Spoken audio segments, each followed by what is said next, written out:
Recording in progress.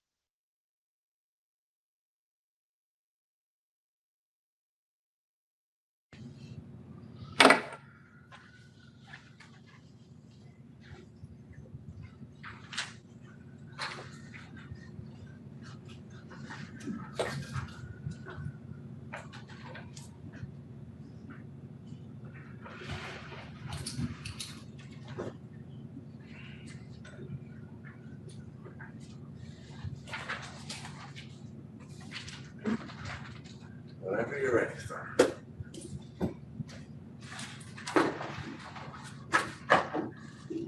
Okay, good morning, everybody. Thank you for coming and being here, to everybody, staff, and to our general public. Yeah, but today is Tuesday, July 12th, 2022, and I'd like to call to order the Subdivision Committee meeting. And right now it is about 8:35. And with that, Mr. Clark, can I have a roll call, please?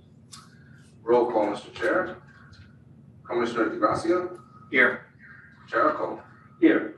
You have a quorum, Mr. Chair. Thank you. We have the agenda in front of us. If you have any questions, No. any changes, if not, we can entertain a motion to accept. Motion to approve the agenda. I'll second. You can have a roll. Yeah, we can just have a vote, voice vote. Voice vote. Yep. With that, all those in favor say aye. Opposed, no. Okay. Two ayes. That's the approval agenda, Mr. Chair. Next is minutes for the meeting of Subdivision Committee, November 9th, 2021, and December 14th, 2021. Motion to approve the minutes for November 9th, 2021 and December 14th, 2021. And with that, I'll second that motion. So if we can have a voice vote for this also. So all those in favor for the approval of the minutes of November 9th, 2021, as well as for the minutes of December 14th, 2021 of the subcommittee, say aye. Aye. Aye. All those opposed, no. There's two ayes, Mr. Clerk. With that, we have no additional received items for the record. We have no unfinished business. We're going to move into new business. For members of the public attending either virtually or in person, the commission for several years has taken testimony in the beginning of the agenda for all agenda items. Recently, the Hawaii State Legislature adopted Act 264, which is signed into law by the governor just recently. And this restricts the ability for commissions to take testimony in the beginning of the agenda and solely in the beginning of the agenda. With that amendment, a transition has been made to accept testimony on each of the agenda items. So the clerk will call for testimony for those that have signed up here in person. After we have called for testimony for those who have signed up in person, we will call for anybody else in person that may not have signed up if they would like to testify. And then we'll move directly into calling for testimony from those attending virtually on Zoom. And if you are anticipating or wanting to testify on that specific agenda item, we ask that you raise your digital hand and you will ultimately be recognized and given 3 minutes for testimony as well. So again, we're going to go through each agenda item and call for testimony. If you're on Zoom, you need to raise your digital hand to be recognized and ultimately called on. In addition to that, for all members of the public attending in person, as well as those attending in Zoom, there have been increasing amounts of testimony that use hostile or vulgar language and almost to a certain degree of threats leveled at members of this body as well as other bodies throughout the state. Any testimony that contains vulgarity or hostility will not be condoned, and this meeting will go into immediate recess, and you will either be removed from the, at the chair's discretion, if it is determined to be a threatening action, you either be removed from the Zoom link or removed from the in-person meeting. So we understand that there can be high emotions and there can be frustrations, but please make sure that when testifying, as is your right to do, that you keep it within the appropriate discourse and the respect that this platform demands. So Please keep that in mind. With that, we'll go into the first subdivision agenda item for action, which is item G, new business, preliminary subdivision request, subdivision application number S-2017-6, Moloa Valley Homeowners LLC, proposed 7-lot subdivision, TMK 4-9-11013, Waihau, Kauai. There's a subdivision report pertaining to this matter. Before we get into that, nobody has signed up in person to testify in this agenda item. Is there anyone here in person that would like to testify in this agenda item? Seeing none, is there anybody on Zoom attending virtually that would like to testify on this specific agenda item? If so, please indicate by raising your digital hand on Zoom. Hi, Kana. There is one person with her hand raised. Tara Rojas. I'm gonna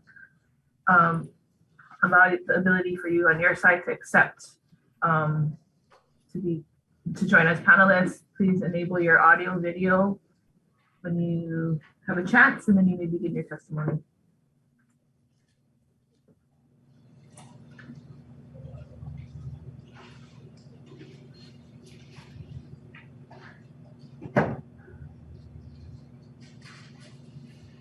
Aloha.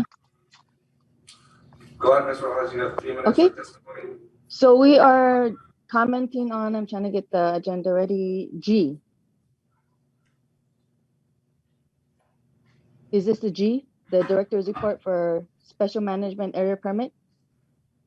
No, Ms. Rojas, we're on the planning commission subdivision committee agenda, item G1, which is a subdivision for a Moloa Valley Homeowners LLC applicant. Oh, okay, wait.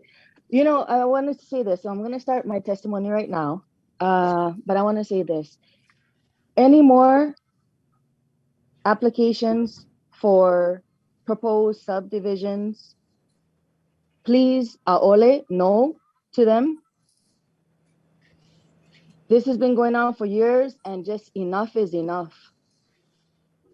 Aole, no more subdivisions. Where is the water gonna come from? Stealing from one ahupua'a to another is not feasible. The land you're gonna build upon, we're currently in this right now, stopping the desecration in Koloa.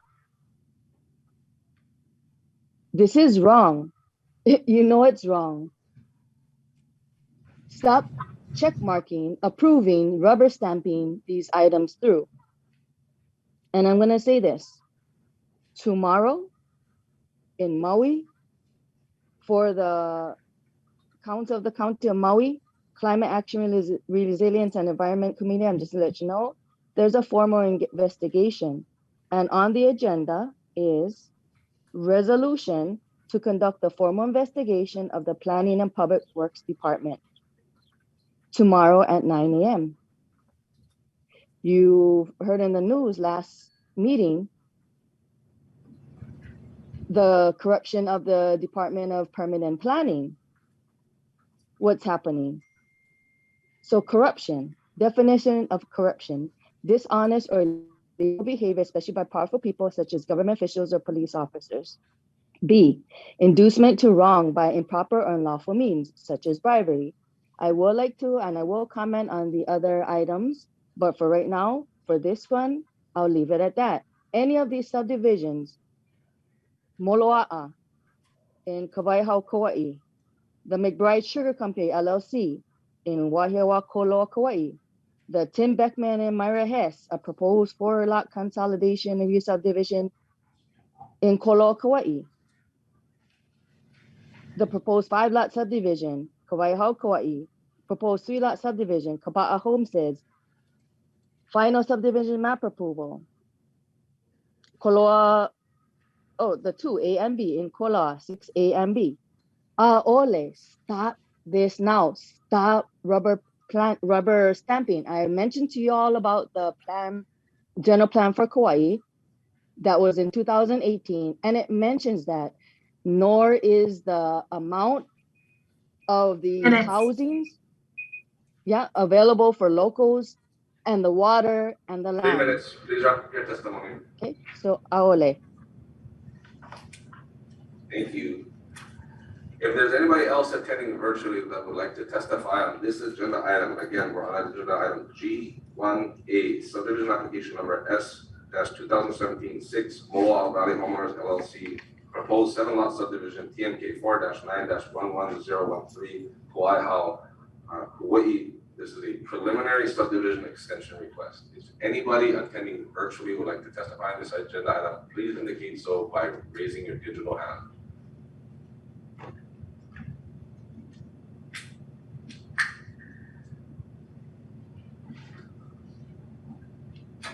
There's no other attendee who raised their hand for this item.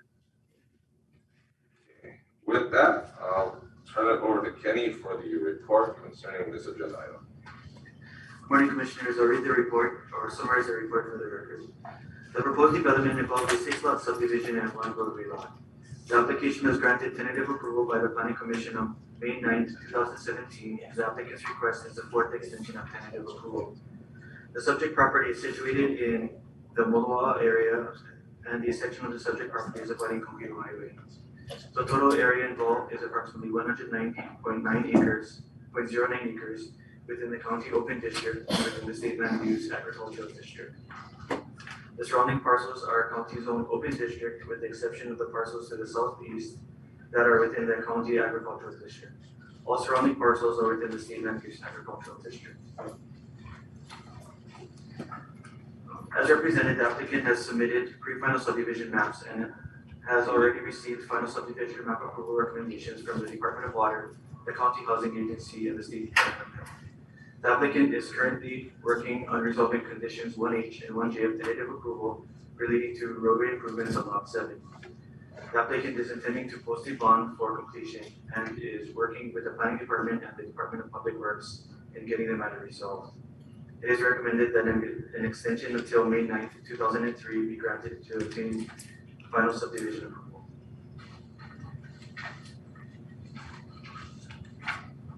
Okay, thank you, Kenny. I don't know, with that, do you have any questions for our staff? No questions, Chair. Do we have any comment from our applicant?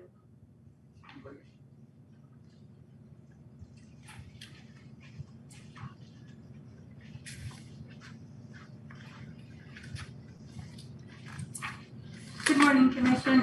We just here on behalf of the owners, we would like to request the approval of the extension. This would allow the owners to revise and update the construction plans for the roadways and get them certified by Public Works so that they can post the bond and comply with the conditions in the tentative approval. I'm sorry, what was your name? Oh, sorry, Maren Arizanes from Misaki Surveying. Sorry. Unless you have any questions. No questions. Thank you. Thank you. Okay, motion to approve subdivision application number S-2017-6 with the department's recommendation for extension until May 9, 2023. I'll second that. So unless you have any other questions, Mr. Clerk, if we can have a roll call. Roll call, Mr. Chair. This is a motion to approve the extension request. Commissioner DeGracia. Aye. Jericho. Aye. Motion passes, Mr. Chair.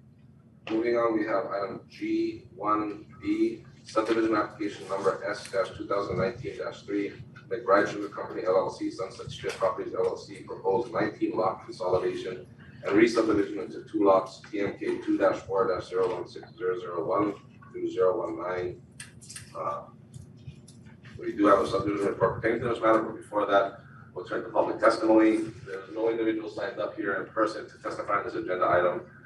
Is there anyone in person that has showed up that did not sign up but would like to testify on this agenda item? Seeing none, is there anybody attending virtually that would like to testify on this specific agenda item? If so, please indicate by raising your digital hand. We do have one testifier wishing to testify on this item, Tara Rojas. please accept on your end and enable your audio video when you are ready. Okay, aloha. I'm gonna testify, again, this is item number, can you repeat for me? I'm trying to keep up.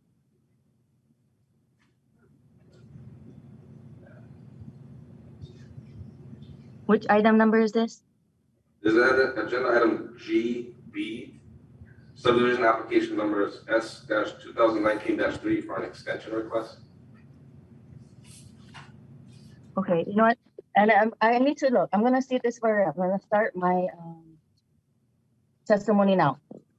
But I just noticed online that yesterday, July 11th, if this is the agenda that you're referring to, I need to open it up. I didn't have time. It's supposed to be up 6 days before, and it's up, was just up yesterday, July 11th online. Everybody can look it up.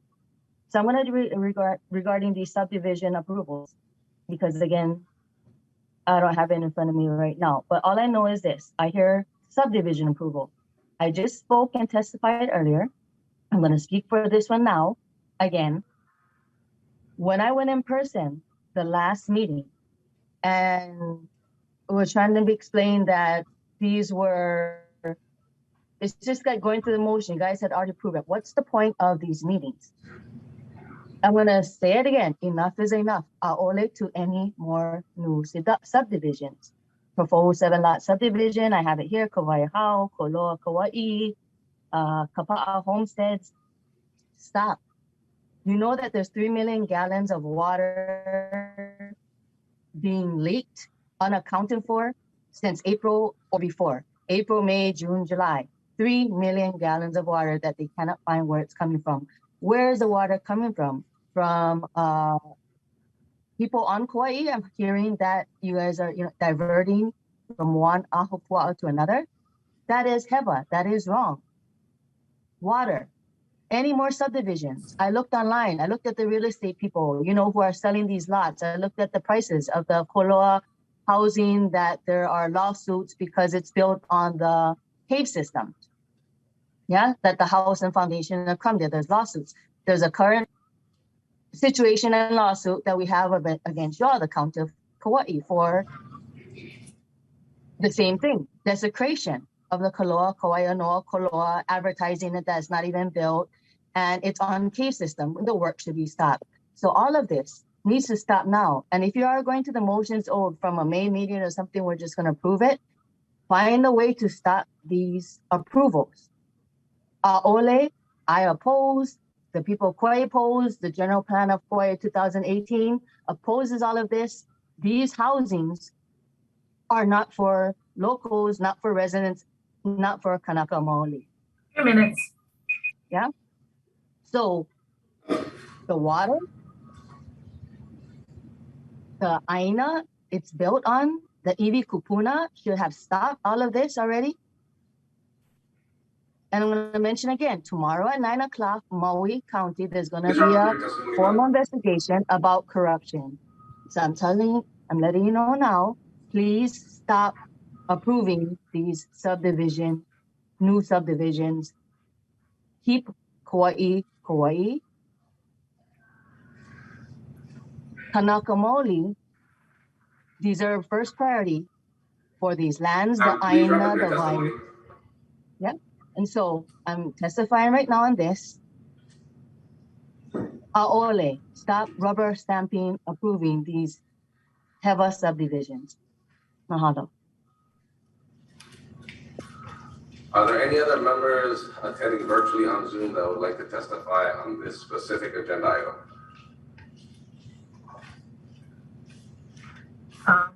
There are no other attendee with their hands raised at this time to testify on this item.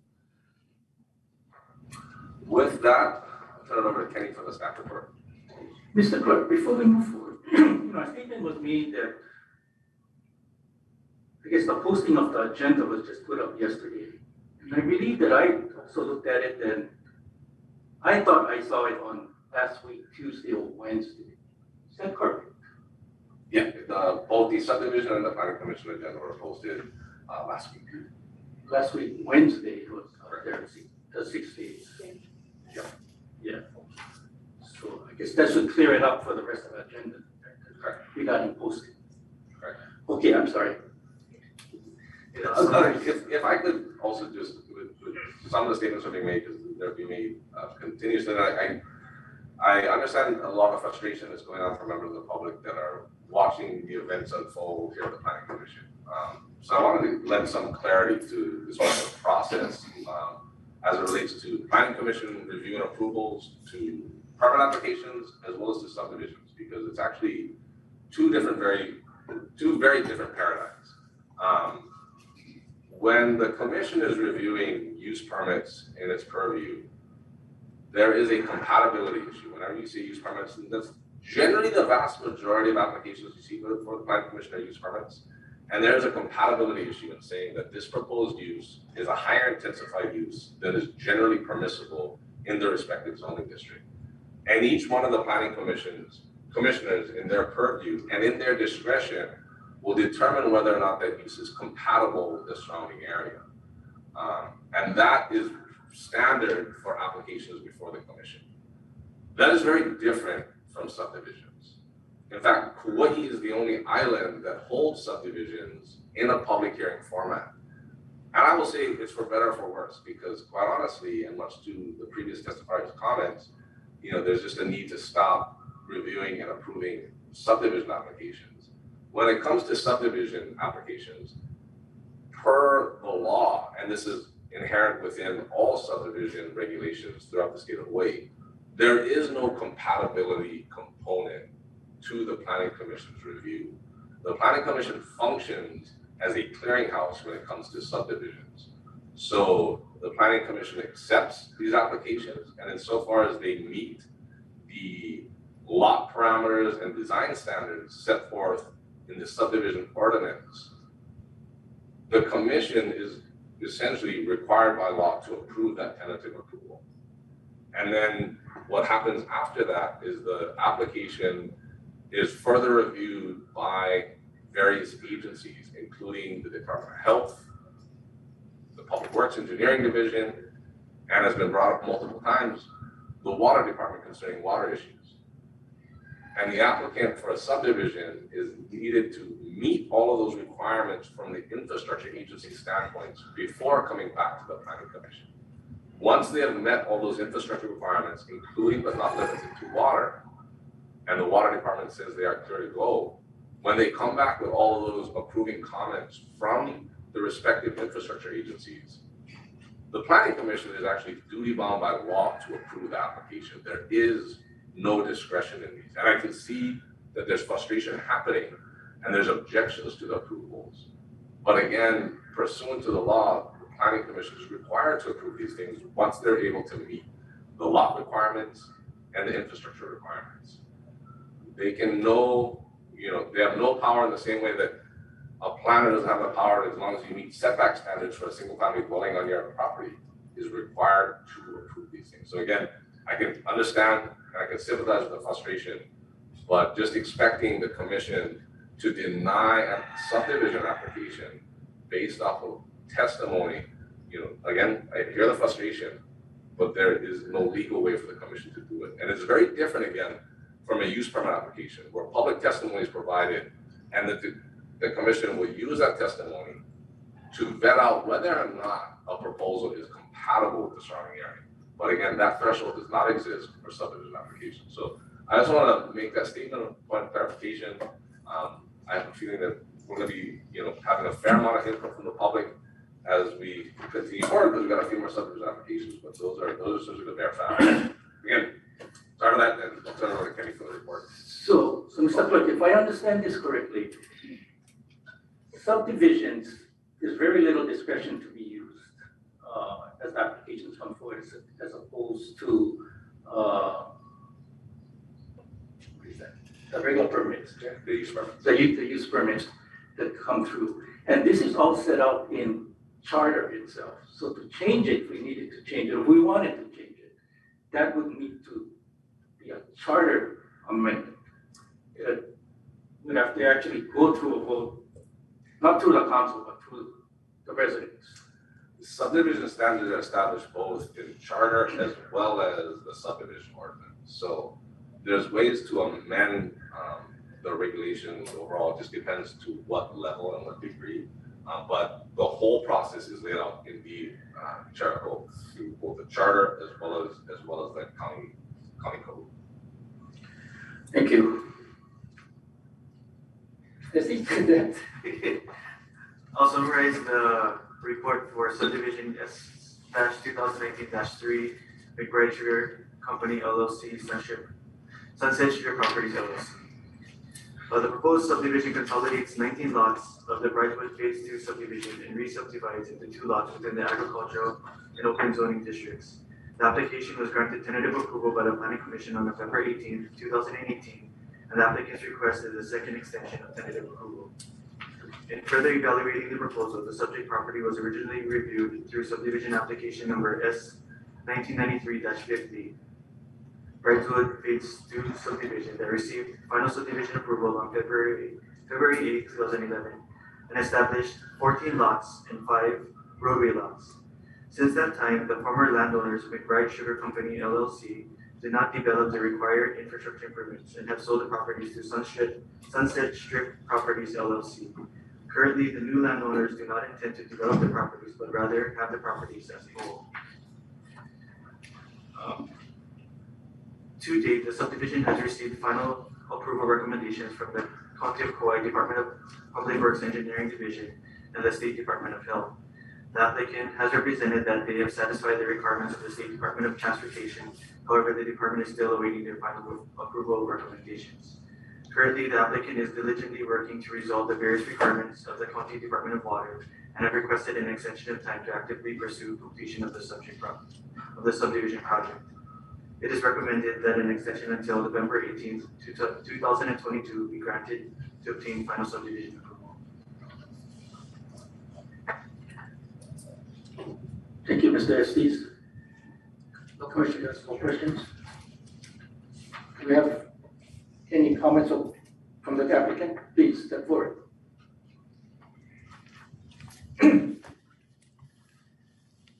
Hello, my name is Tyler Navarro. I'm here on behalf of Konani Associates Engineers on behalf of the applicant. My testimony is in regards to McBride Sugar Company, proposed 19-lot consolidation and re-subdivision into 2 lots. I'd like to reiterate that we are requesting, Kenny mentioned a 6-month approximately extension. If we could get a year to continue to work with the Department of Water to resolve their comments. I would love to be able to finish this. We'd love to finish this quickly, but we hate to have to come back in a few months if this issue is not resolved. And I believe that we have the approval from Department of Public Works Engineering, Department of Health, and we're just working with the Department of Water to finish their comments. Thank you, Commission, for your time. That's all.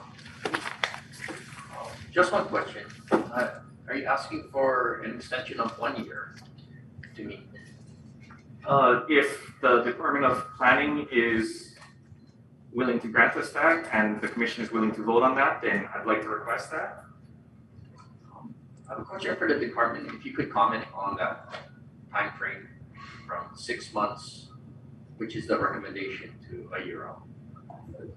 We have no objection with that as an amenable amendment. Any other questions from the Commission? I have no further questions. Yeah. Well, so hearing that, I think right now the recommendation is an extension until November 18th, 2022. Yeah, so we'll just do given the applicant's representative's request, and knowing that working through water can take considerable amount of time, we would just do a oral amendment to the recommendation to be from 6 months to 1 year from this date.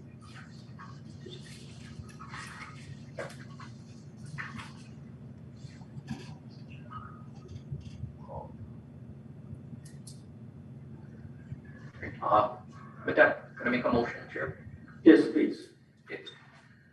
I move to approve preliminary subdivision extension request for subdivision application number S-2019-3, and recommending to extend until July 12th, 2023. Okay, with that, I'll second the motion. Roll call, Mr. Chair. Commissioner DeGracia. Aye. Chair. Aye. Motion passes, Mr. Chair. Thank you, Commission. Thank you for coming. Next, we have agenda item G1C, subdivision application number S 2019-4, Tim Beckman and Mira Hess. Proposed 4-lot consolidation of re-subdivision to 3 lots, TMK 28-01403842, Kuwait subdivision report pertaining to this matter. No one has signed up in person to testify in this agenda item. Is there anyone in person that has not signed up would like to testify in this agenda item? Seeing none, is there anybody attending virtually through Zoom that would like to testify in this agenda item? If so, please indicate by raising your digital hand.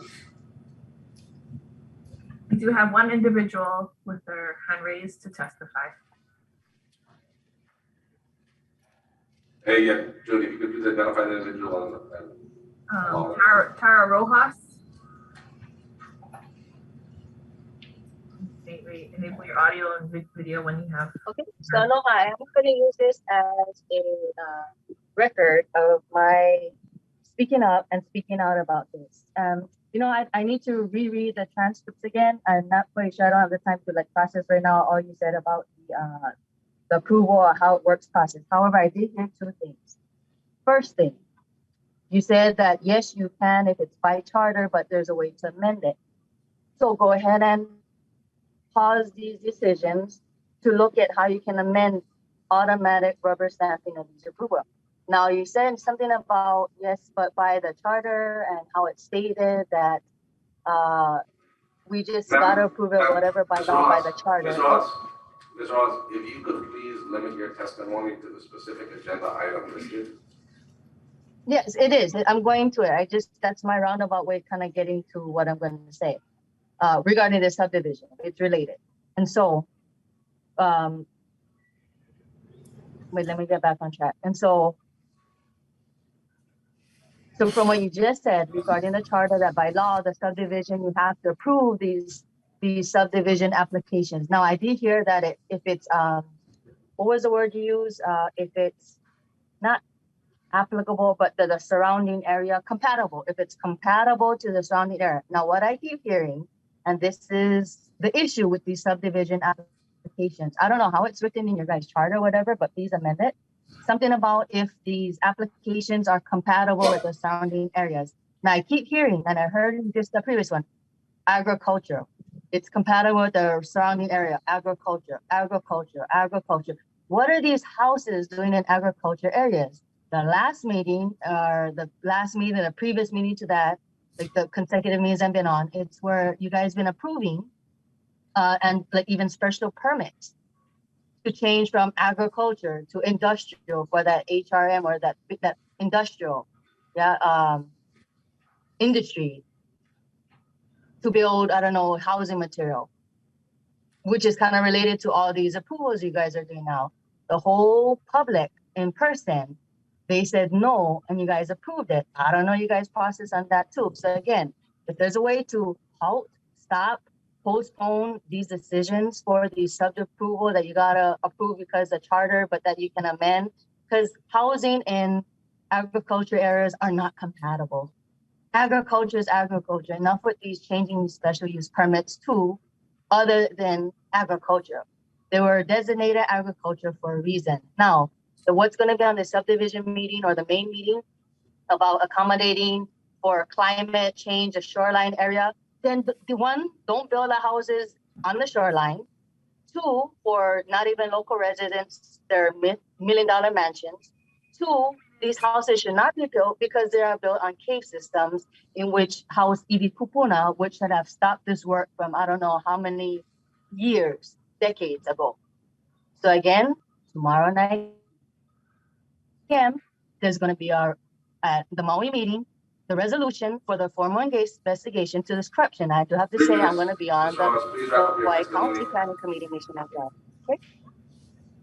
Yes, so that's the end of this Thank you, testimony. Ms. Ross. Appreciate your testimony.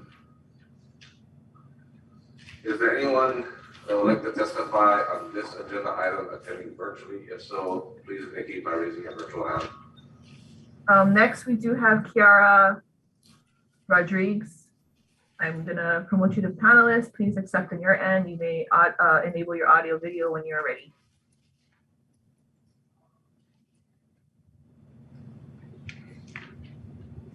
Can you folks hear me well? Yes. Yeah, you have 3 minutes for Okay. testimony. Okay, thank you. First, I just want to start with mahalo you guys for your time. I want to go in and state my intention. My intention is to ensure that the next 7 to 21 generations, we have the same access as our people do. For the upcoming development, my main concern is to ensure that we have cultural monitors out there. We know that on Kuwait Island, especially the burial meeting are no longer going on, which for our people is, really it's hard because we want to make sure that every single box is checked, and we want to ensure that you guys do your due diligence and do your jobs as to standing up for, the Kanaka Maoli and our people, because we don't have a lot of, ways to stand up for ourselves other than inserting ourselves in these meetings. So what I hope for is not only this development, but all development, ensure there's cultural monitors, ensure SHPD is there working with the people, not inadvertent, EV fightings, because to us, that's almost like a slap in the face. I just want to make sure and put pressure on you folks that all the right people are there and all the right people are doing what they need to do so we can build in a Pono way. But like Auntie Tara said, it's hard for us to understand how you folks switch these ag lots to these lots where now we're building on it, because we know with more than 90% of our foods being shipped in, we need to have some type of sustainable agriculture going on each island. And I just want to again reiterate, we need to make sure we have all of the people showing up at the same time, because we see through this Koloa that a lot of it is not working out. So my concern to you guys is make sure you're doing your due diligence, make sure everything is looked at, especially the water, especially how much water is being lost within the last water meeting. So all these things we really need to pay attention to and stay vigilant on, especially with the hundreds of tourists that is now flocking to the islands. Mahalo.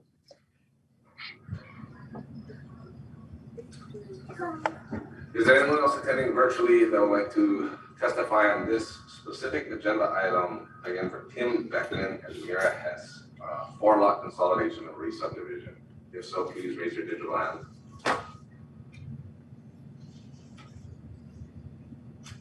There are no other attendee with their hands raised for this item. With that, I'll turn it over to Kenny for the report. Okay, I'll summarize the report for the record.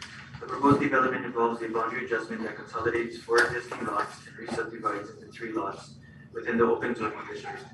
This application was granted tentative approval by the Planning Commission on March 27, 2019, and the applicant's request is the 3rd extension of tentative approval.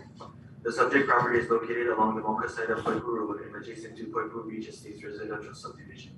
The total area involved is approximately 19.178 acres, and the surrounding parcels are situated within the state urban land use district and have been developed as residences or commercial retail development. In considering the extension request, it should be noted that the applicant has shown some progress with the development. As represented, the applicant has resolved the workforce housing agreement, obtained approval from the Department of Public Works for access to Lot C, and final inspections for water facilities improvements were conducted by the Department of Water. Currently, the applicant is working with their attorney to obtain draft deed descriptions for the planning department's review. The applicant has represented that final subdivision maps will be submitted to the agency for agency review and approval, and is requesting another time extension to complete the subdivision project. It is recommended that an extension until March 27, 2023 be granted to obtain final subdivision approval. Any questions? No question. Is there anyone from the representing veterans? Good morning, Commission. My name is Mariana Arizmendi from SFT Surveying, here on behalf of the owners requesting approval of the extension. Happy to answer any questions. No questions. I have no. Thank you. Thank you. Okay, motion to approve subdivision application number S-2019-4, with the department's recommendation until March 27, 2023. That I second. Mr. Clerk? Motion approved an extension request, Commissioner DeGracia. Aye. Jericho. Aye. Motion passes, Mr. Chair. Next agenda, we have subdivision application number S-2019-8, proposed 5-lot subdivision, TMK 4-2-005044. No one in person has signed up to testify on this agenda item. Is there anyone attending in person that has not signed up who would like to testify on this agenda item? Before moving forward, Chair, could we get a 5-minute recess? Sure. Thank you. We shall reconvene about 9:20. Thank you.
Okay, it's about it's 9:20, and if we can reconvene the subdivision committee meeting.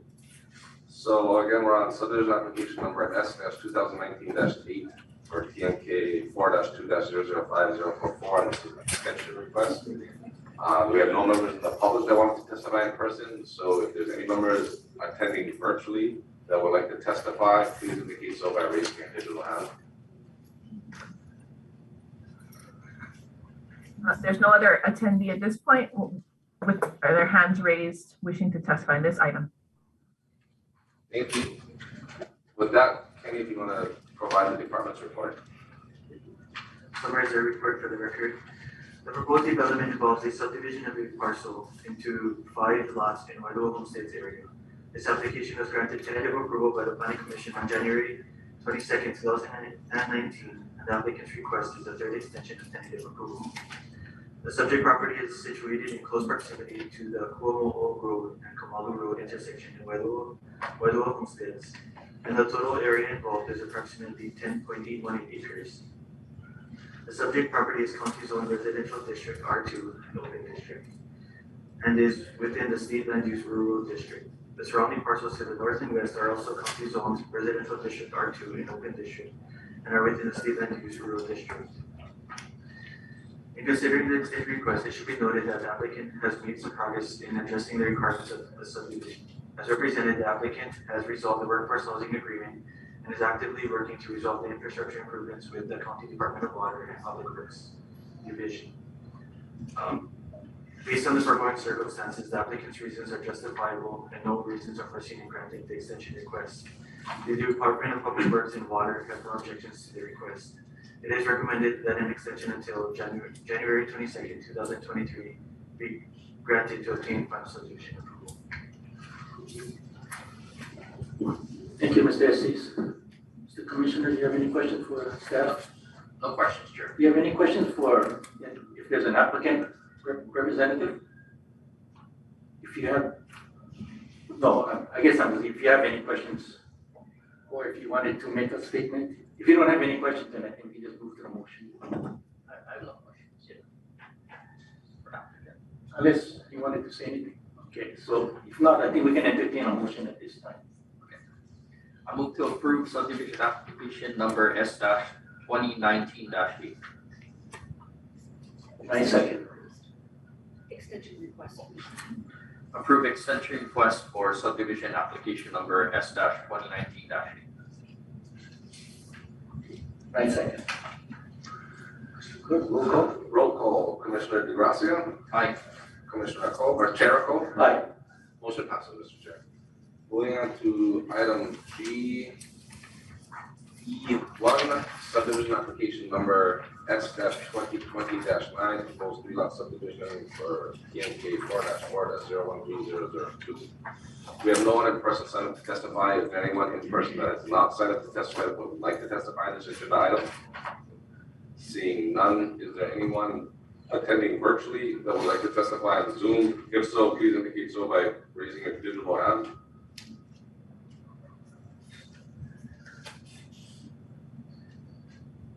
There's no attendee at this point with their hands raised for this item.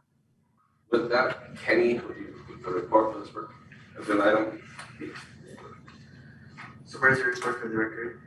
The proposed development involves a 3-lot subdivision within the Kauai Homesteads area. This application was granted tentative approval by the Planning Commission on January 28, 2020, and the applicant's request is the second extension of the tentative approval. The subject property is situated along Kauai Road, approximately 4 miles north of Kuhio Highway. The total area involved is approximately 3.3 acres within the County Agricultural District and within the State Land Use Agricultural District. The surrounding parcels are in assortment of county agriculture and open districts and are within the State Land Use Agricultural District. In considering the extension request, the applicant has shown some progress with the development. As represented, the applicant has completed an agricultural master plan, which will be submitted to the Planning Department for review. The applicant is currently working to resolve the Planning Department's requirements, specifically the declaration of conditions, covenants, and restrictions, and the agricultural subdivision agreement, as well as draft deeds for the subdivision. It is recommended that an extension until January 28th, 2023 be granted to obtain final subdivision approval. Okay, is that Commissioner DeGracia, any questions? No questions. Any representative that would like to add? Sorry to interrupt. We do have one testifier now with her hand raised. Chair, for your discretion, whether or not to recognize a testifier at this point. Yeah, okay, why don't we entertain her testimony? Tara Rojas, I'm gonna again promote you to panelist. Please, on your end, accept and enable your audio visual when you're able.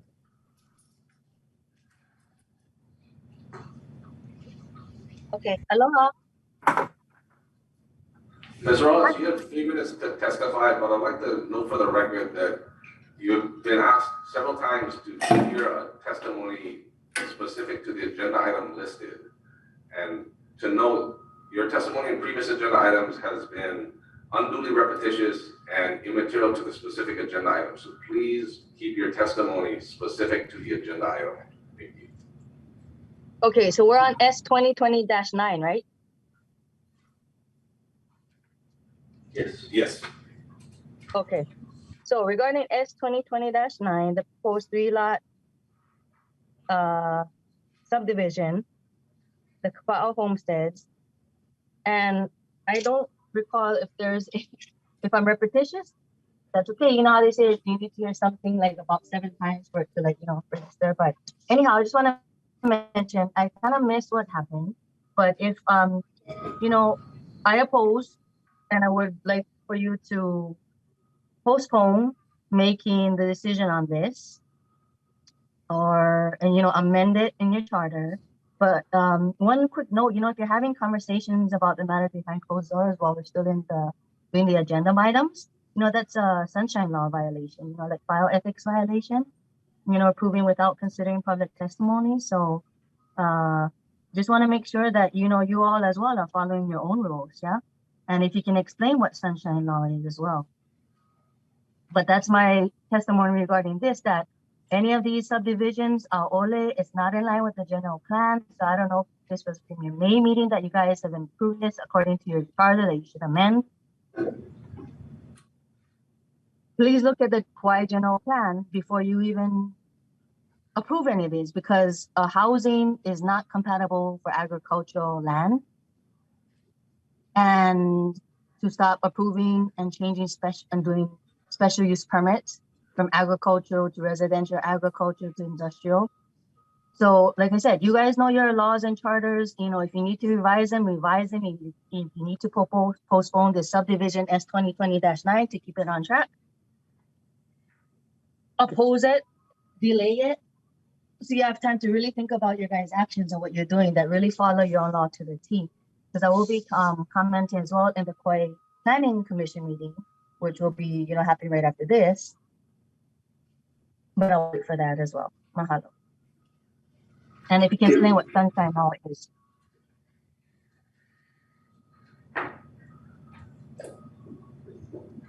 With that, Again, no other testifier at this point with their hands raised.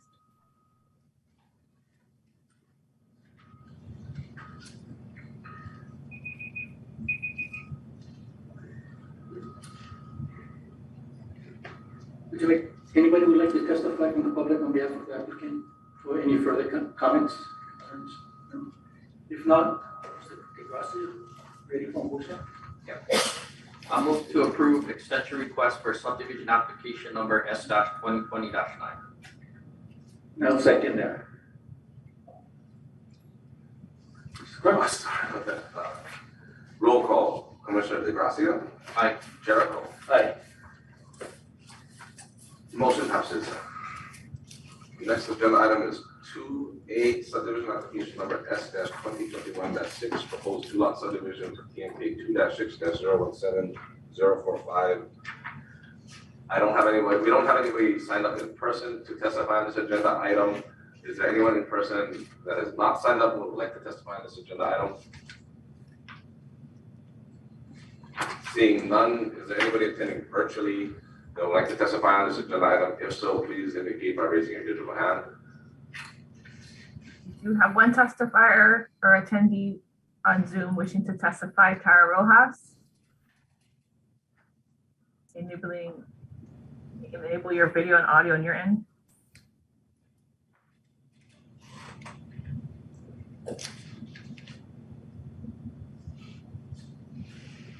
Can you repeat what agenda item, please? This is agenda item 2A, Which application number? subdivision application number S-2021-6. 2021-6. Oh yeah, so Kolo proposed 2-lot subdivision. Yeah, so again, I don't know what public testimony is for then, if we're not being heard, but I'm just gonna say it for the record, I oppose, the subdivision. If you can delay your decision on this, and if you're somehow deciding on something that was pre-approved in May, then I don't know what this meeting is for. And by the way, I mentioned the last meeting, you're very far behind in agenda items. If you're doing things from May, it's now July, as well as like your approval of minutes, like you're approving from like November, December of 2021. I'm not sure why you're so far behind. And so I don't know the laws or, to hold you accountable, like corp counsel, to hold you accountable to keeping up, and as well as like, posting things on time, not one day before, 101 pages before the meeting. I don't know if that's for the main planning meeting, but again, if there's a way that you know to delay these decisions to prove these subdivisions, please do Ms. so. Rojas, we really appreciate your testimony that you're bringing forward here. Can you please keep it germane to the application itself? Okay, so Aole to S20216. Okay, thank you very much. Is there anyone else attending virtually that would like to testify on Zoom? If so, please indicate by raising your digital hand.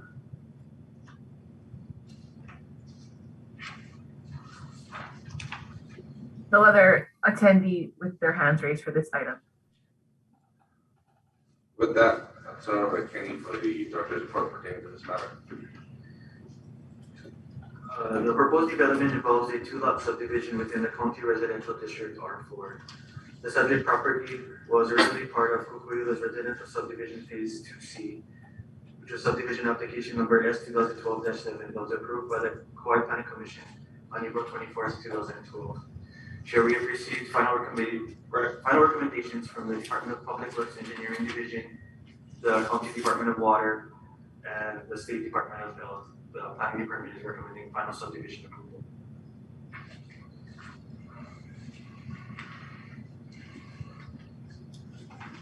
No questions for the department. Any representative for the applicant? The representative on the line. I believe the representative has his hand raised. Oh, The representative, I'm sorry. Do you have any statement you'd like to make? Yes, this is Eric Punisher on behalf of the owner. Here to thank you for your time, and I'm here to answer any questions. Unless you have any questions, Commissioner? No questions for Doctor. If not, Eric, thank you so much, but we have no questions at this time. Thank you. Motion to approve final subdivision map approval for subdivision application number S-2021-6. I'll second. Motion has been moved and seconded. Commissioner DeGracia. Aye. Chair Cole. Aye. Motion passes. And lastly, we have agenda item 2B, subdivision application number S-2022-3, proposed 2-lot consolidation, PMK 2-6-018-025-1027. We don't have anybody in person signed up to testify in this agenda item. Is there anybody attending in person that would like to testify in this agenda item who hasn't signed up? Seeing none, is there anybody attending on Zoom that would like to testify on this agenda item? If so, please indicate by raising your digital hand. We have one attendee wishing to testify, Tara Rojas. You may enable your audio and video when you're able.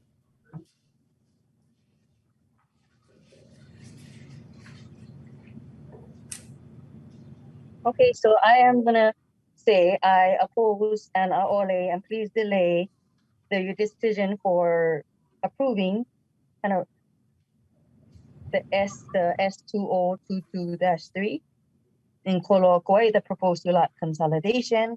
You know, I should be able to say what I want for my testimony, but I'll keep it to that, just as the previous ones, to Aole, oppose, delay, revise your charter, amend it, so that you're really looking at these proposals, and if they're in line with the Kauai general plan that was created and had the input of Kauai. I know not all the community, but a good chunk of community voices in that Kauai general plan. So Aole to S2022-3. Thank you, Ms. Rojas. Is there anyone else attending virtually that would like to testify on this agenda item? If so, please indicate by raising your digital hand. No other attendee with their hands raised at this point. With that, I'll turn it over to Kenny for the report pertaining to this matter. So sorry, we do have one hand that was raised just now. Okay. Kiara Rodriguez. You may enable your audio video on your end and begin. There, can you folks hear me? Yes. Okay, perfect. I just really quick, really short. Just for this Koloa, I do understand that it is Makai side, so I want you guys to ensure that there is an EIS, an environmental impact survey, especially anything that goes up by the oceans, because we know our ecosystems down there are very important. Mahalo. Thank you. Is there anyone else attending virtually that would like to testify on this agenda item? If so, please indicate by raising your digital hand. We have an additional attendee, Rosemary. I'm promoting to panelists at this time. Please accept in your end and then enable your audio video.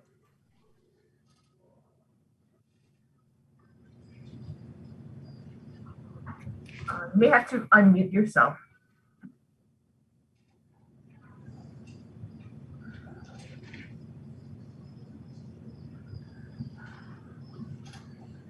Rosemary here. Okay, we can hear you. You may begin. Yes, on my closed captioning, it's a little wonky. Did I hear that Errol Kaneshiro is available for questions representing the owner? Ma'am, that application has been acted upon. And then it's an Eric Kaneshiro, not Errol Kaneshiro. It's Eric. I'm sorry, my closed captioning is wonky. It's Eric Kaneshiro for the record, correct? Correct. ERIC? Correct. Thank you. I cede. Do you have any testimony further, Ms. Marie? No, I just needed clarification because of the closed captioning on my end. Thank you. Thank you. With that, I'll turn it over to Kenny for the report pertaining to this matter. The proposed development involves a two-lot consolidation within the county residential R4 zoning district and is situated within the Kukuyula residential subdivision. It is noted that the lots were created through different phases of the project. Lot 68 was part of subdivision number S 2009-2 that was approved by the Kauai Planning Commission on March 10, 2009, whereas Lot 27 was a part of subdivision application number S 2006-5 that was approved on March 11, 2008. Chair, we have received final recommendations from the Department of Public Works Engineering Division, the County Department of Water, and the State Department of Health. The Planning Department is recommending final subdivision approval.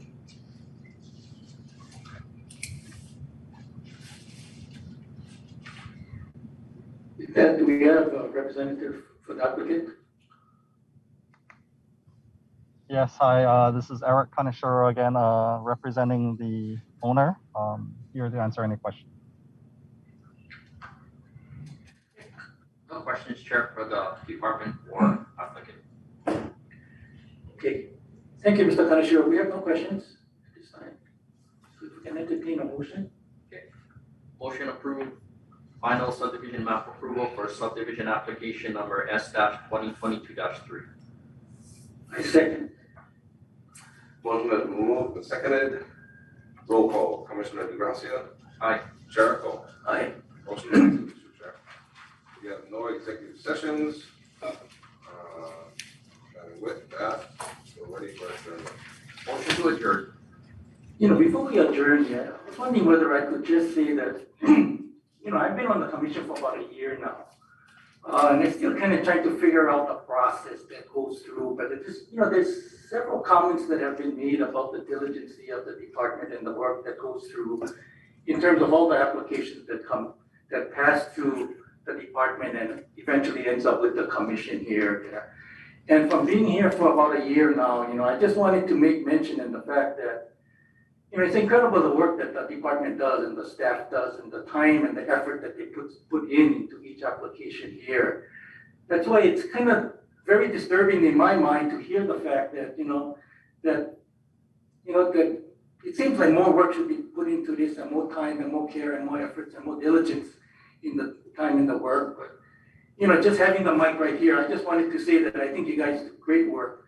I wanted to thank you for all, you know, for not only going through the motions of putting the package together and everything, but just putting your hearts and soul into the work that you guys do, and just to make Kauai a better place, I think, for everybody that we have here.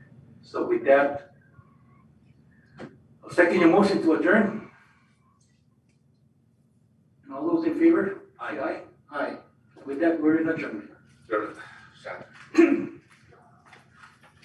We'll be returning back for the regular planning commission in 10 minutes at about 9.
Planning Commission meeting for July 12th, sorry, I'm a day ahead.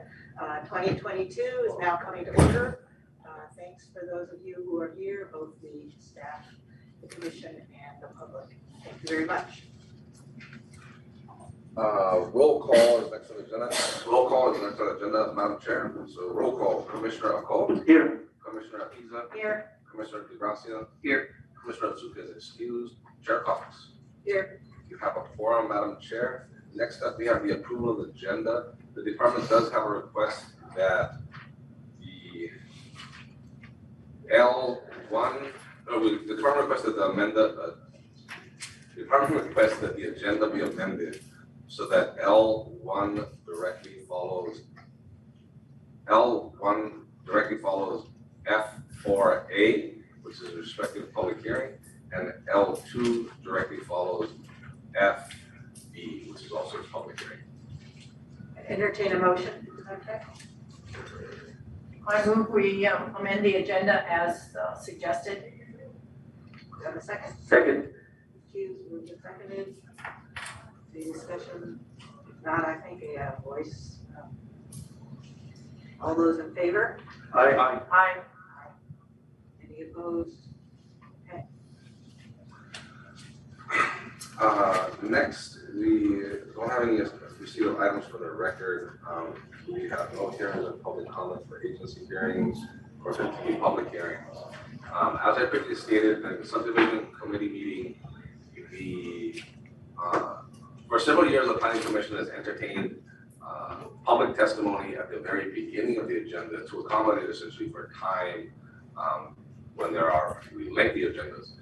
Recently, the Hawaii State Legislature amended Section 92 that actually restricts boards and commissions from holding oral testimony only in the beginning of the agenda item, and that was adopted as Act 264 and signed by the governor into law recently. So absent no longer being able to restrict it only to the beginning, at the discretion of the chair, we're having public testimony on each of the agenda items for each of the subject matters. So we will be going through each of the agenda items and asking for public testimony at that time as we move through the agenda. Again, I'll also ask and remind the public that any testimony that contains vulgar or hostile actions will not be tolerated. The commission will go into recess and the chair will determine whether or not that testifier will be allowed to testify again concerning that specific agenda item. So please be considerate and respectful of this, the discussion that's going to occur and of the commissioners that are here today when providing testimony. With that, moving into the next agenda item is new public hearing, zoning amendment 2022-9, a bill for an ordinance amending chapter 10, article 3, Kuwait County Code 1987, as amended relating to the West Kuwait Community Plan. The proposal amends section 10-3 of the Kuwait County Code relating to text and mapping requirements to establish a special planning area O, which shall be also known as the Plantation Camp Wako Mixed Use District and be designated as SPO as shown on maps, on zoning maps ZM-KV-100 Kamakani Village and ZM-KA-100 Kamakani Avenue for a portion of a property further identified as tax map key 1-7-006-001. County of Hawaii Planning Department is the applicant. Hold on 1 second, I just want to double check this second.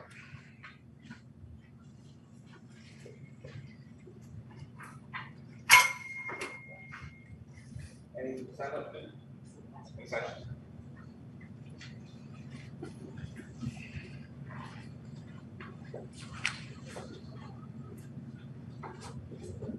No member of the public is signed up to testify in person here on this agenda item. Is there anyone here that would like to testify on this agenda item that has not signed up?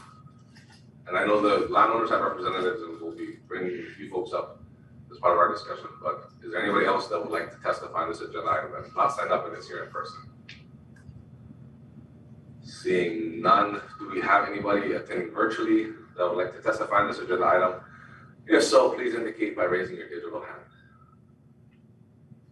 We do have one individual with their hand raised. Tara Rojas. allow you to enable your video and audio on your end.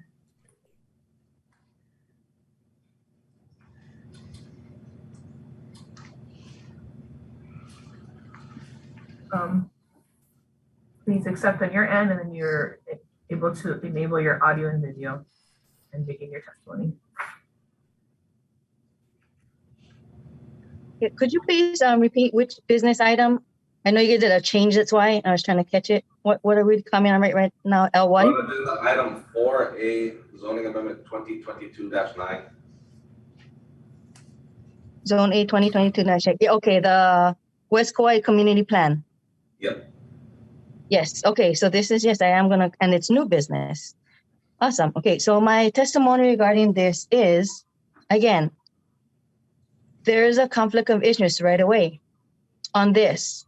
So apparently the engineer that was brought on board to go ahead and do this plan didn't let, I don't know, you all know that he used to work for the company that ended up getting the approval to work on this plan for $240,000. And that he also was one of the 3 committee members to approve this company. So right there, that's a conflict of interest. So right away, please stop it. Another point, Kauai is Kauai. Please do not make it look like the continent. Please do not make Kauai look like plantation camp walkable mixed. Why do you want to go back to plantation camps? Why do you want to go back to colonization? And there is no need for it. I mean, the community is saying, Aole, stop the development, stop with this changing Kauai. Keep Kauai. Do not change Kauai into Kailua. Do not change Kauai into Waikiki. Please keep Kauai. Where's the water going to come from? Where is all the land that you're building? And by the way, the way I testify is I do like to bring in, background information and history, because if somebody's joining this for the first time and they don't know this, or you yourselves are not maybe, the original planning members that did the previous decision-making, I understand that. And that's why it's really important to remind you where we're at, because we're so colonized in our mindset that right now it's 2022. We need to decolonize our mindset. We really need to stand to keep Hawaii. Hawaii is Hawaii because of Hawaiians, because of Kanaka Maoli. So I'm going to say this. I'm going to end with this. It is that the last person who spoke that says, that they've been on the commission for about a year, that they're, kind of disheartened to hear that the testimony, the frustration about this, and that they wanted to, kind of just,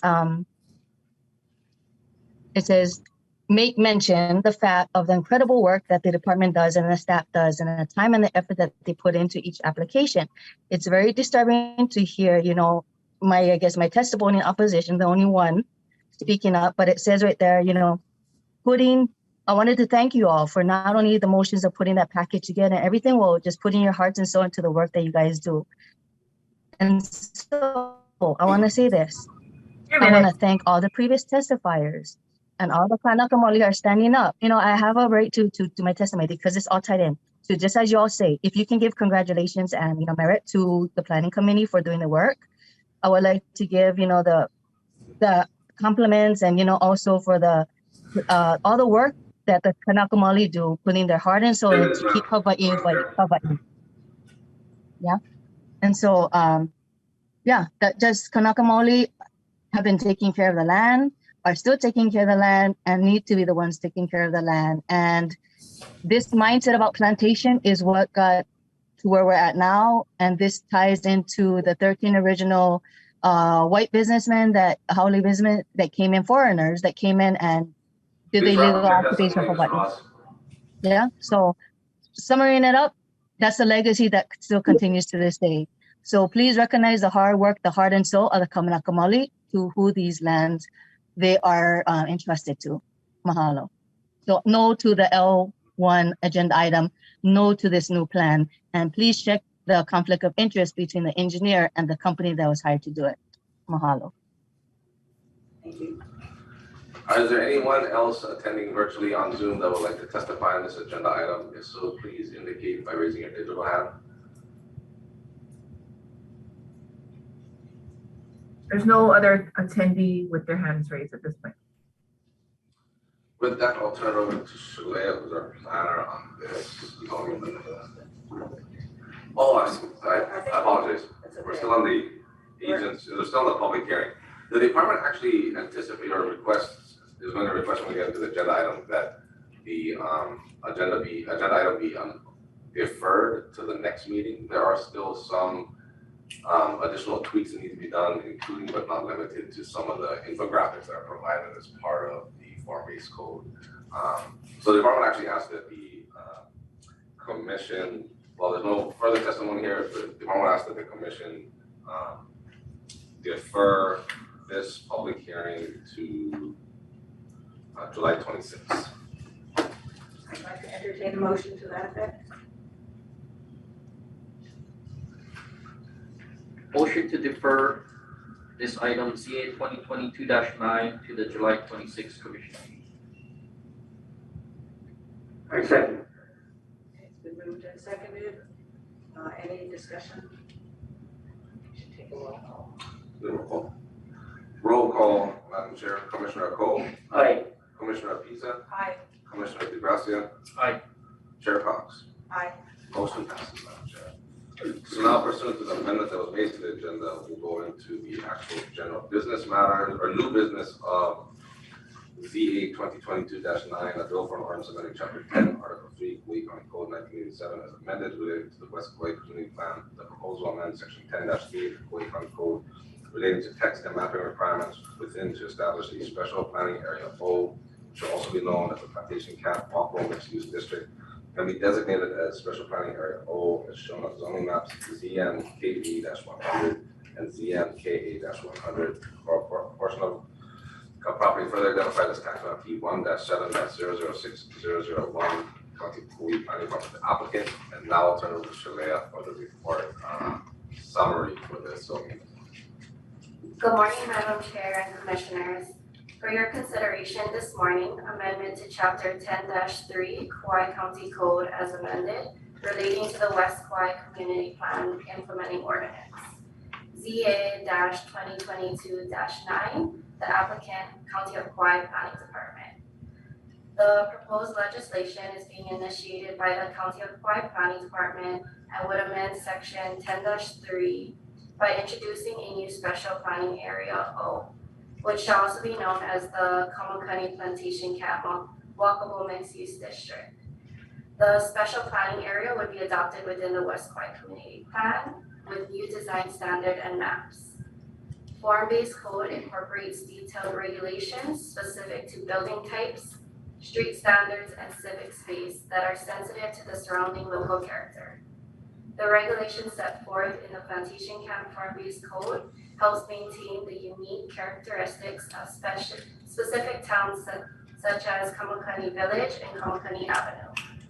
Creating design standards specific to these areas ensure the history and culture is a part of the future.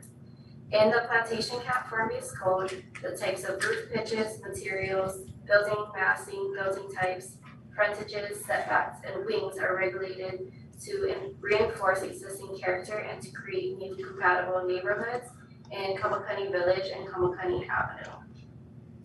Before I conclude my summary, I would like to make a couple corrections on the floor.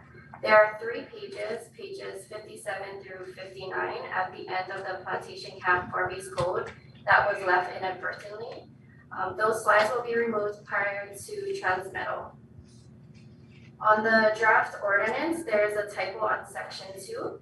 It should read, the purpose of this ordinance is to utilize form-based code to maintain the unique historical character of Kamakani's built environment, while also allowing additional housing and limited commercial development on the vacant areas of the Kamakani Camp and Kamakani Avenue areas in a manner that reinforces and maintains the pattern of the associated neighborhood.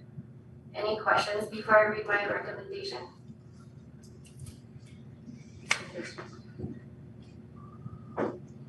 Do we have questions? Okay, can we hear from the applicant? well, technically we are the applicant in this. And let me just, So we don't want to hear from them. we will definitely get to the landowner, I think. And if I can sort of, further background over this, because this is a fairly exciting project for the planning department. So some of you, not all of you, were on the commission when the West Kuwait Community Plan came through. And there are various aspects of the West Kuwait Community Plan, and a robust amount of community outreach, interaction, and discourse was done with the community of West Kuwait, as well as the sub-communities, if you will, that are located within West Kuwait. One of many things that occurred with that plan, one of the things that the plan identified were the existing plantation camps out at Kamakani Village, Kamakani Avenue, as well as Pakala and Willa, as areas that are actual communities in and of themselves. We think of West Kuwait as, you know, Hanapepe, Ele, Waimea, Kika, and the camps themselves aren't necessarily referenced a lot, but in doing the West Kuwait Community Plan, we recognize these are actual communities. And we have to recognize what the standing zoning regulations and policies were for these communities. And the standing zoning policy prior to the adoption of the West Kuwait Community Plan was to amortize these communities out of existence. In essence, you could not repair these structures beyond a 50% threshold. So, you know, the tenants or the landowners could not really bring these housing units, and there's hundreds out there, into, you know, a full repair to allow families to continue there. They're technically areas of land that were not allowed to have that much density.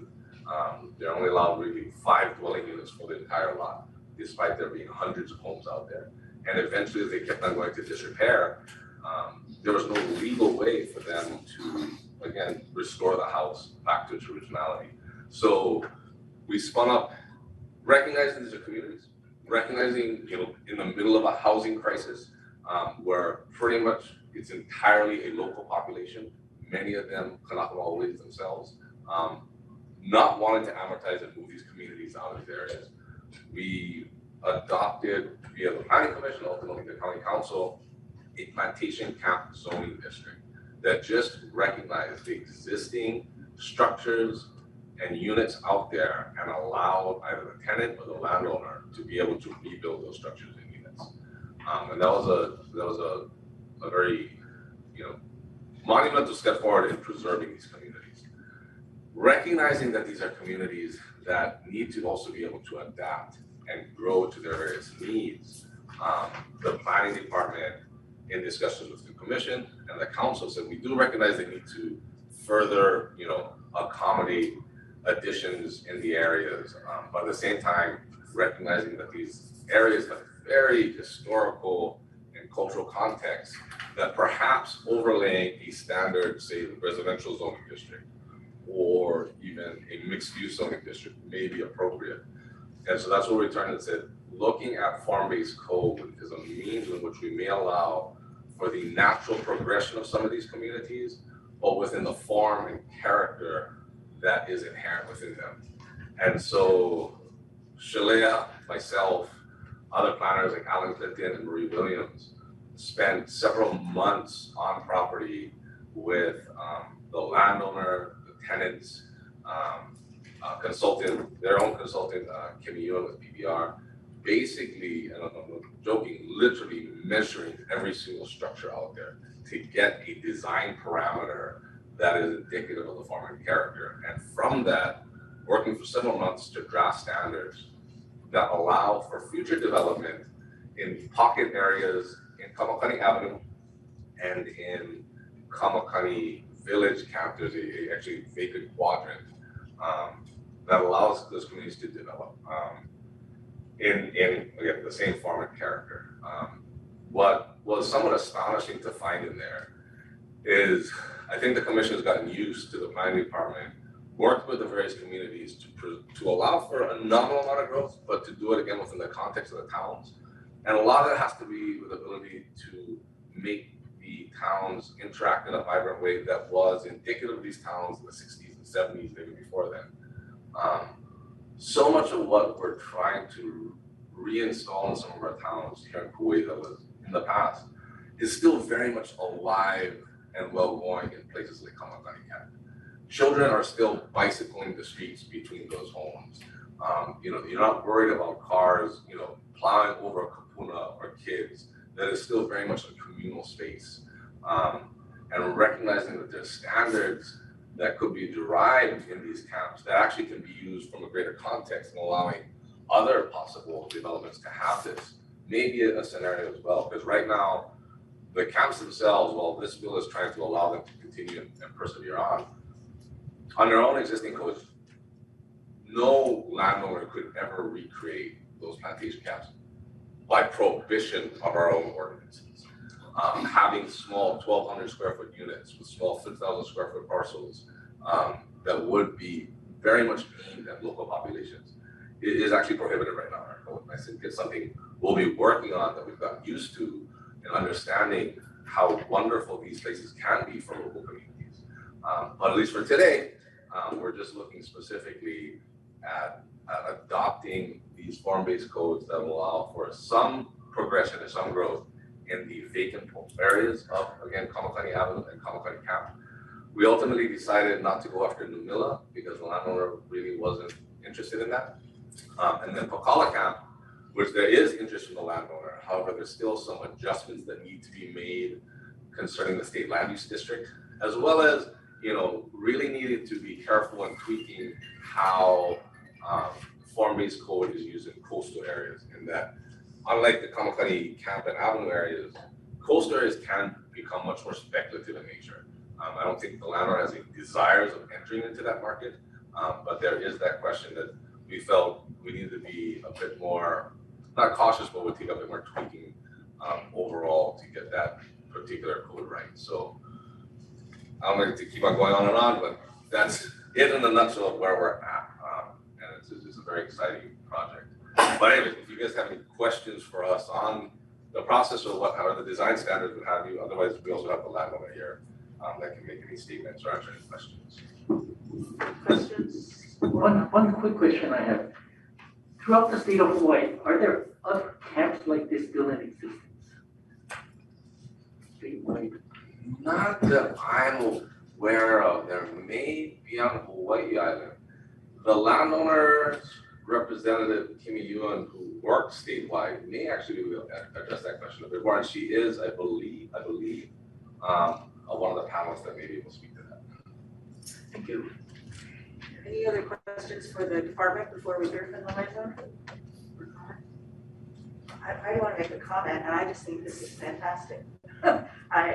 Those communities really are special, and they also speak to a lot of the needs of people today, and things that we've forgotten, like the being able to ride our bike, the kids to ride their bikes and not worry about cars, and, you know, working together. And so I just want to commend you for working on this, and I love the fact that you're thinking maybe this is the beginning of then also looking at further developments in the same way that right now are prohibited. We'd like to hear from the landowner.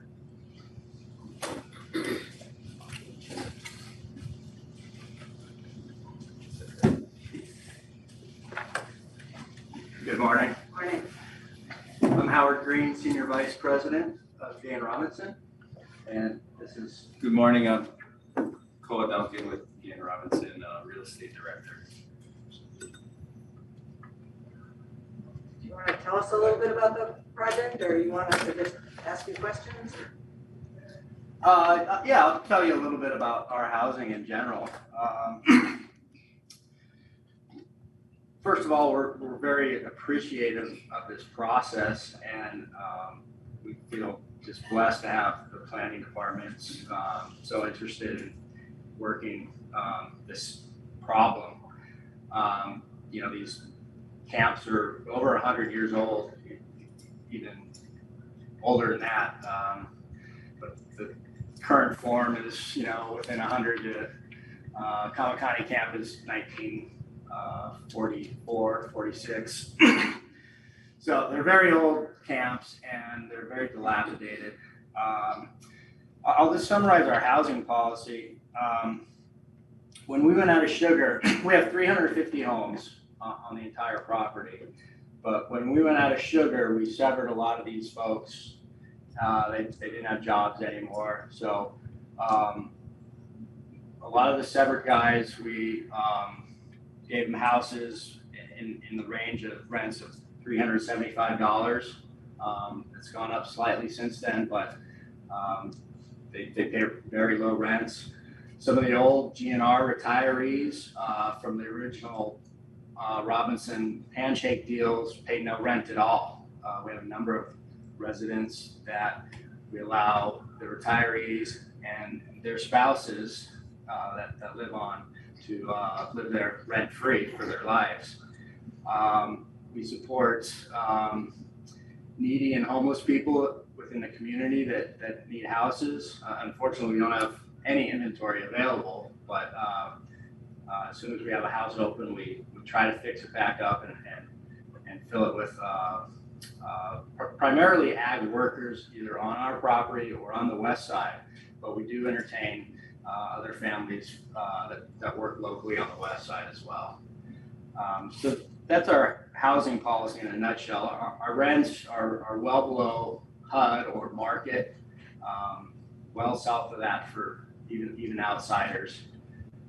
So the work that the planning department has done will enable us to continue with this housing policy.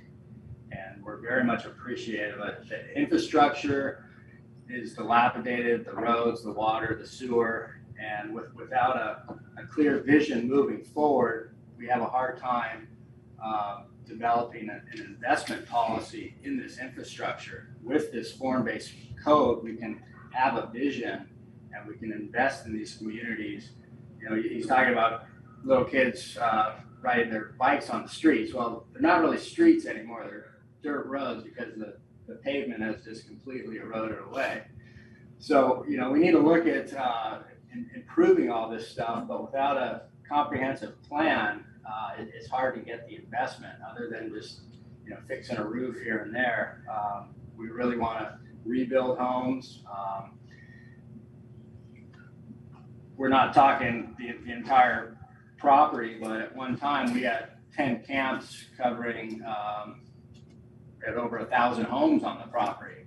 But we see with this form-based code, we're going to be able to do a lot more infill where there used to be homes that were long time demolished or fallen into disrepair, and we'll be able to build up those homes. We don't have an exact number of what we can build yet, but we envision building dozens and dozens of new homes and then repairing the 200 and Kamakani Camp and Kamakani Avenue. We currently have 40 homes, so we envision, you know, fixing all those up again and making them a lot nicer for the residents.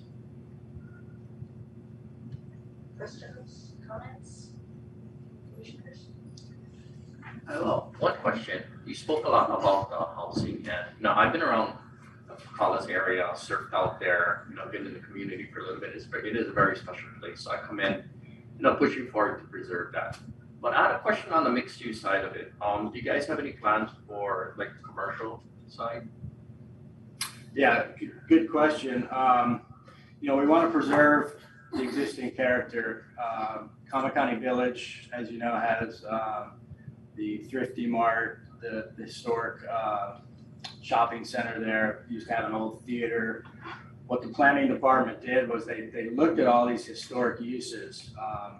You know, we had the first hospital on the west side of Kauai, right there in Kamakani. We had a boarding house for workers. We had company stores throughout the property.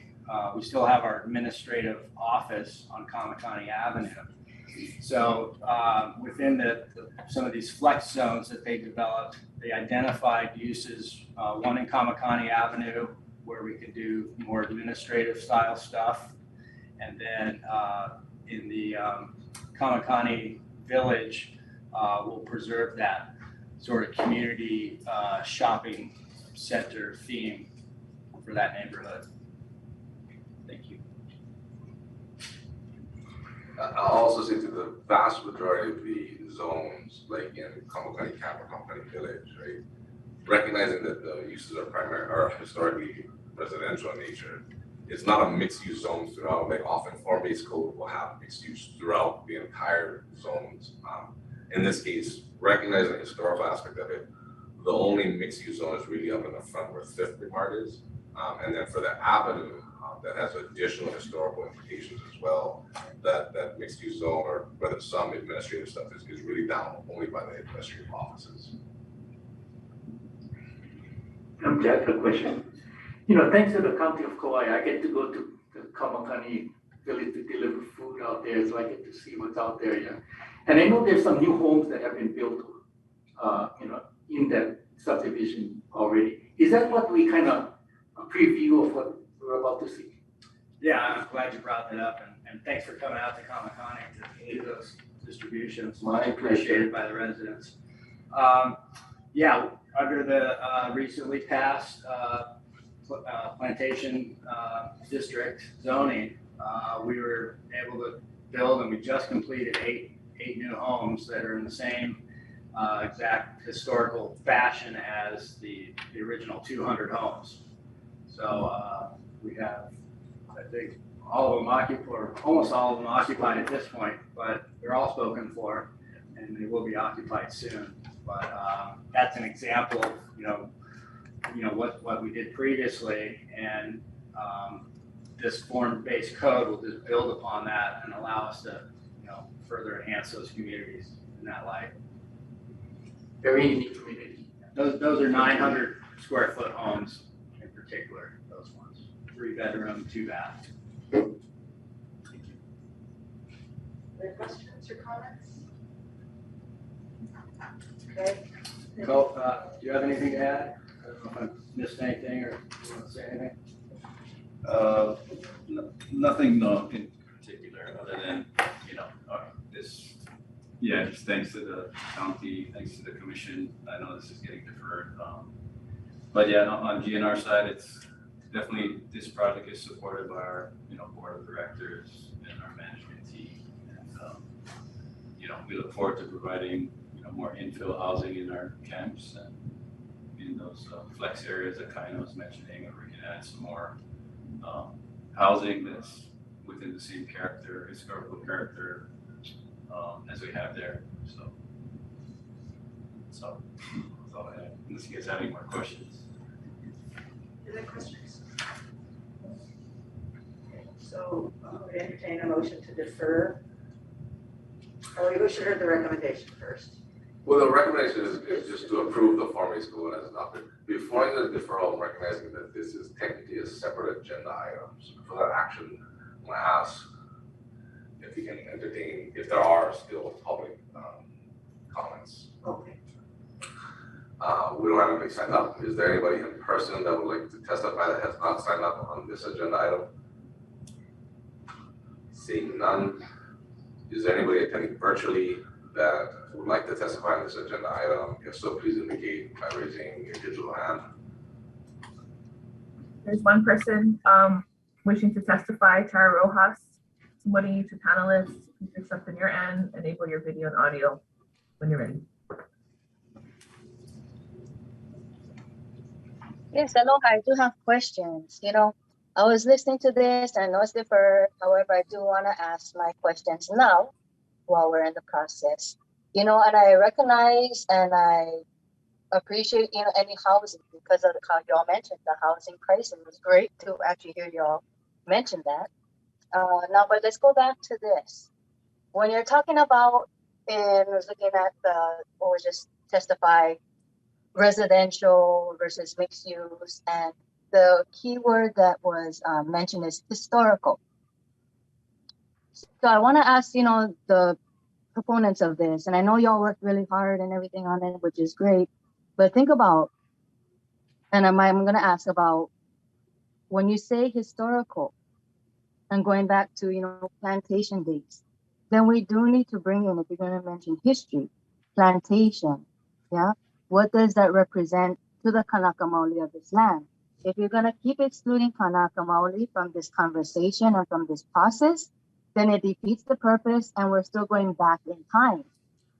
Plantation mentality and way of living was not a fond, nor a great, nor a pono history for Kanaka Maoli.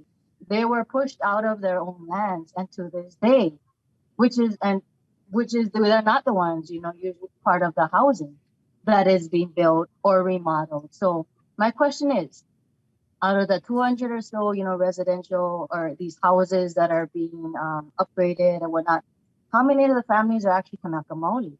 Are they Kama'aina, but not of Kanaka Maoli descent? Where is the consultation with Kanaka Maoli? Yeah, maybe these are the people that are there from plantation days. But if these are the people that are there from plantation days, again, this excludes, Kanaka Maoli. It was usually the Puerto Ricanos, the Japoneses, the Puerto Ricans, the Japanese, etc., the Koreans, So where do Kanaka Maoli play in their own lands? It's 2022. We need to break out of this plantation mentality. We need to take into consideration the voices of Kanaka Maoli to be heard in this process. I want to ask, has there been an EIS or an EA for this? As well as, do you all know the mo'olelo of that ahupua'a?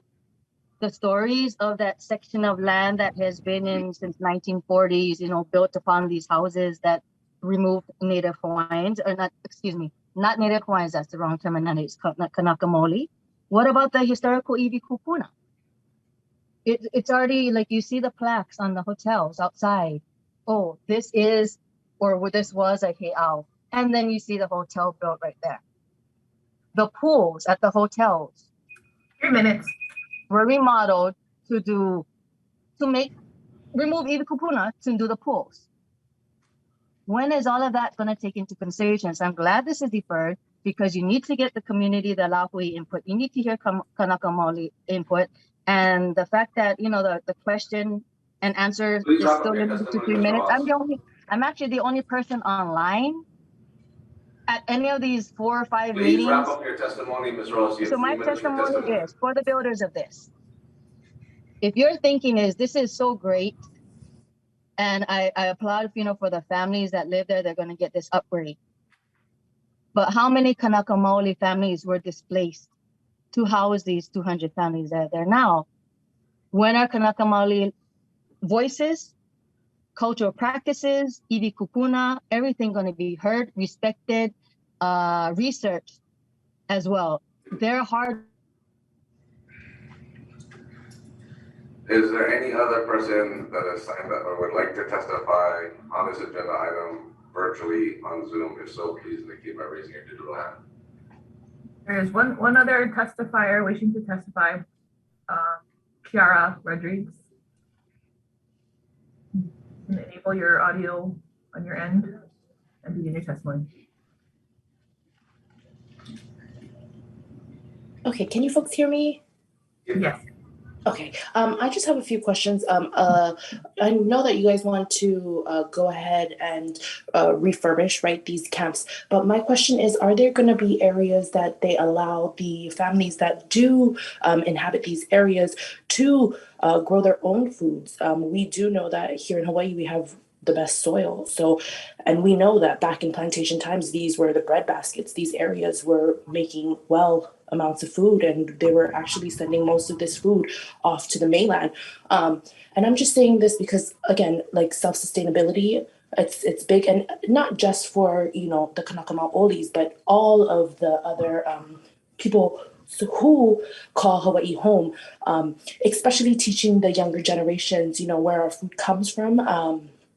I just wondered that. Also, I wanted to ask, so they're refurbishing homes that are currently like totally like bad, or are they refurbishing homes that are like plantation families have lived in there for ages and now they're kind of dilapidated? Because I'm originally from Mokuokeawe, Big Island, and I do understand how the camps work there, but most of them unfortunately are run down, and there's not much like people that are coming in to refurbish. So I'm just wondering how this all works and how it could kind of set a stage, for the rest of the islands, because I think this could be a good thing as long as it works hand in hand in preserving not only our culture, but our iwi kupuna and all of our wahipanas or our olelos that come with these areas. Mahalo. Would you like to respond to some of the questions? If you'd like. It's not necessary, but. Sure, yeah. I appreciate some of those questions. We actually do have some very vibrant community gardens going now. Our residents are provided with free water to do whatever farming they like. However, in some of this plantation camp zoning, we are going to be displacing some of those gardens. So we're going to find new areas for those gardens and hopefully expand upon those gardens and give a lot more opportunity to our residents to do that sort of subsistence farming. But we have a long history going back even to World War II when we issued all these etiquettes to our residents. We have these great old letters talking about the victory farms that we used to have on the property. So really those have continued on since the 1940s. And we look forward to doing a lot more of that. This housing will, a lot of it be dedicated to our agricultural workforce. And, you know, we're diversifying our operations on the ranch and on the plantation lands to do various agricultural crops and continue on the ranching side of things. So it will support the ag and sustainability initiatives that we are focused on. I'll just add that doing the work up there was, we were shocked, in particular in Kauai, as far as, which is essentially an urban footprint. Per capita, there is no greener, more productive agricultural space than what's going on in Kauai. And that's not done by GNR, that is done by each of the respective tenants and the gardens that they do within their own small little plots. So it's absolutely amazing. On top of that, they do have these larger garden tracts that Howard's referring to. That is, some of that area is indeed slated for possible housing as well. But I think they've already kind of sectioned off areas in which those gardens and small farms can include as well. But it's remarkable as to the amount of gardening and agriculture activity that each tenant does in their own space. That's great. Any other questions or comments? And I think there was another question which I think I understand, and that is there was a question about whether some of these homes are dilapidated and you'll be upgrading them. And my understanding is yes, in addition to building new homes. Is that correct? Yeah, that's correct. Some of them are in disrepair, and oftentimes we provide all of the repairs to the houses, even broken windows or torn screens. We do all the repairs on these houses at no cost to the tenants. And some of the old timers, we feel that they don't want to bother us, or they're worried, just about bothering us, and they don't tell us like that their roof has been leaking for a year, or their water heater doesn't work, or all these various things wrong with the house. And we go in there and go like, oh, why didn't you tell us? And we didn't want to bother you. So, we want to go in there and address all these homes before they get so dilapidated that we have to tear them down. And truly, some of them had to be torn down or need to be torn down and rebuilt because they're in that bad a shape. So we would like to go in as people allow us to, as people move out or switch houses. Some people we have switching houses, so we can just go in there and totally remodel the house, bring it back up to par, and reoccupy that house. So there's a lot of that going on. Like I said, some of these houses are 100 years old. The newest ones are from the 1940s. So it's a big challenge.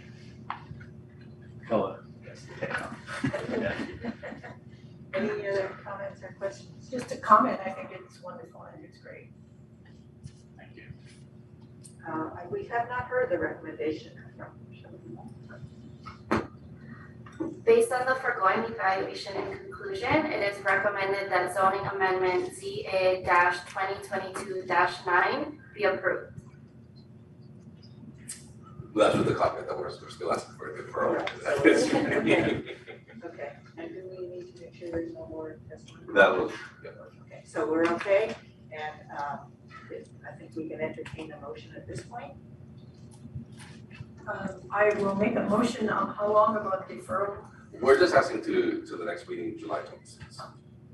I move that we defer ZA 2022-9 until our next meeting on August 26, July 26, 2022.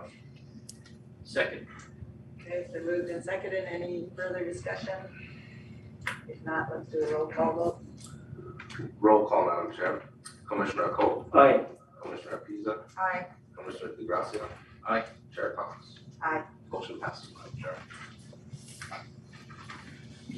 Next, we have agenda item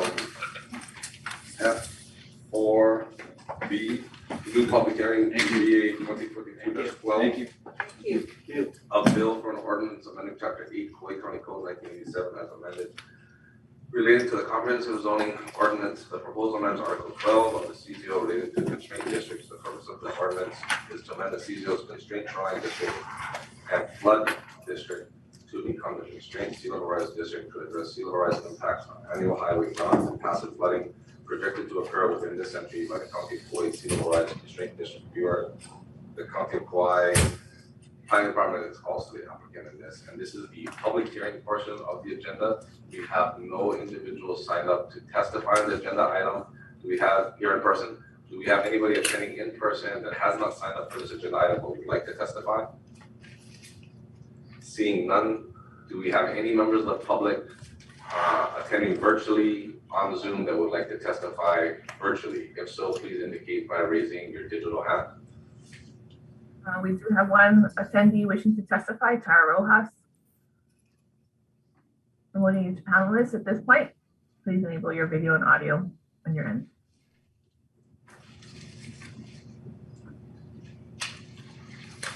Hello, so regarding this CA 2022-12, regarding the CVE amendment. Okay. Yep, to address the sea level rise, the high wave impacts. And so again, just as I mentioned before,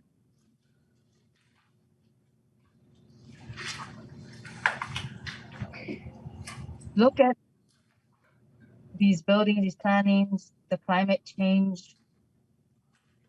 Look at all of these issues together.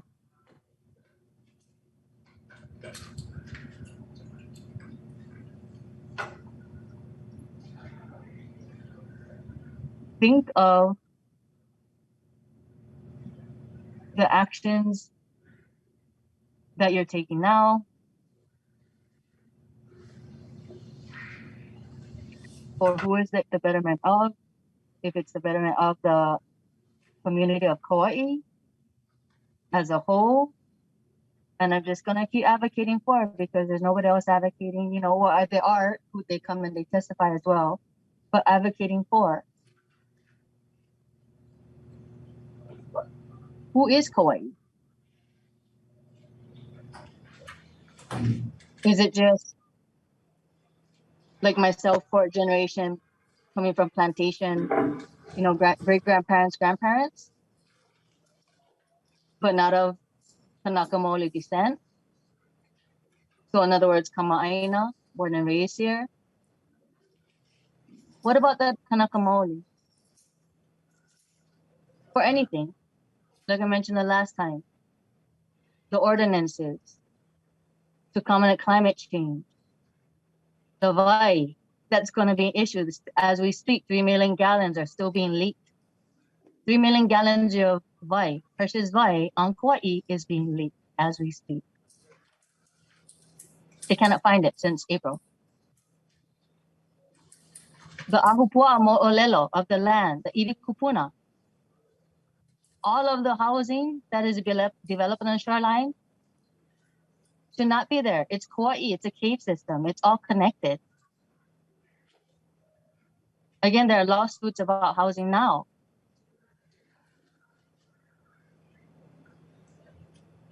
And it's really the same thing. Disappointing to hear after even no matter testimony.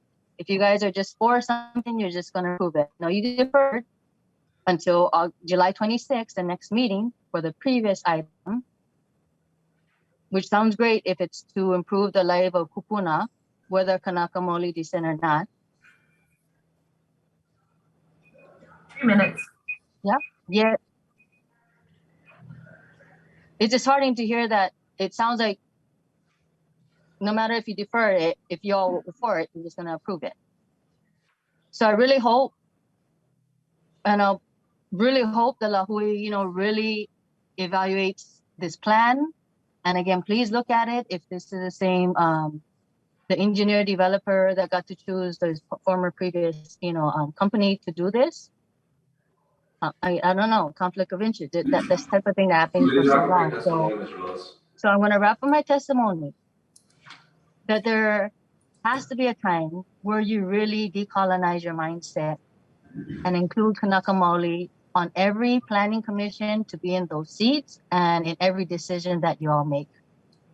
Because they are, to this day, still displaced. And so please, this is Hawaii because of Kanaka Maoli. Mahalo. Thank you. Is there anybody else attending virtually that would like to testify on this agenda item? If so, please indicate by raising your digital hand. No other person with their hands raised on this item. Thank you. Thank you. With that, I would ask that we close the public hearing for this subject matter. Motion to close. So move to close. So move to close the public hearing. Second. There's been a motion to close and seconded for closing ZA 2022-12. All those in favor, say aye. Aye. Any opposed? So public hearing is closed. Public hearing has been closed. Moving directly into the new business matter for this same item, ZA 2022-12, a bill from ordinance amending chapter 8, Kauai County Code 1987 as amended relating to the comprehensive zoning ordinance. The proposal amends Article 12 of the CZO relating to constraint districts. The purpose of this ordinance is to amend the CZO's constraint shoreline district S-SH and flood district S-FL to become the constraint sea level rise district to address sea level rise impacts on annual highway runoff and passive flooding projected to occur within this century by the County of Kuwait Sea Level Rise Constraint District Viewer. Again, the County of Kauai Planning Department is the applicant. I'll turn it over to our planner who's new to the Planning Commission, Ms. Alicia Summers. Alicia, you want to go over the director's report summary? Sounds good. Good morning, Planning Commission Chair and Commissioners. For your consideration this morning, amendment to Chapter 8, Kauai County Code as amended relating to Article 12, Constraint Districts. The zoning amendment permit application number is ZA 2022-12, and the applicant is the County of Kauai Planning Department. The originally proposed bill seeks to amend the Constraint Flood District and the Constraint Shore District to become the Constraint Sea Level Rise District. The intent behind removing the flood and shore constraint districts is in recognition that the provisions detailed in these two constraint districts are covered more comprehensively by additional rules and regulations, such as the floodplain management ordinance and the special management area rules and regulations, respectively. As for the sea level rise constraint district, this addition is in response to the growing threat that sea level rise poses to Kauai's coastal communities, in which preparing for the effects of climate change and sea level rise impacts are also highlighted in the Kauai General Plan. To address the impact sea level rise may have on public health and safety, the proposed sea level rise constraint district provides detailed design standards for all lands subject to 3.2 feet of annual highway flooding and passive flooding impacts projected by the Kauai Sea Level Rise Constraint District Viewer, which I will show you all shortly, and within the finalized Kauai County of Kauai Sea Level Rise Constraint District maps, which you can view in Exhibit G. And just so that we are all on the same page, including the community members who are listening, annual highway flooding refers to the maximum distance of wave overwash during the largest wave events of the year. And passive flooding refers to the flooding of low coastal lands due to a rising groundwater table, seawater flowing from the ocean through storm drains and out into urban areas, and direct flooding from saltwater flowing across the shoreline and into low-lying lands. So the standards outlined in the proposed bill encourages resilient building designs for all new constructions and substantial improvements within the sea level rise constraint district. The most notable design standard includes elevation standards to accommodate the flooding impacts for annual highway runoff and passive flooding under a 3.2 feet sea level rise scenario. This is determined using depth data for the 2 sea level rise hazard zones. If a proposed new construction or substantial improvement is within the sea level rise constraint district, the applicant will be required to navigate to the County of Kauai sea level rise viewer. So I'm going to share my screen with you all so that you can see the viewer.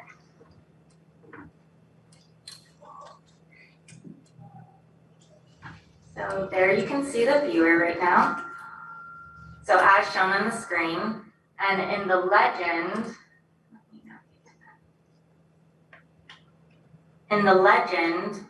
you can see that there are contour elevations in feet for both annual highway runoff and for passive flooding.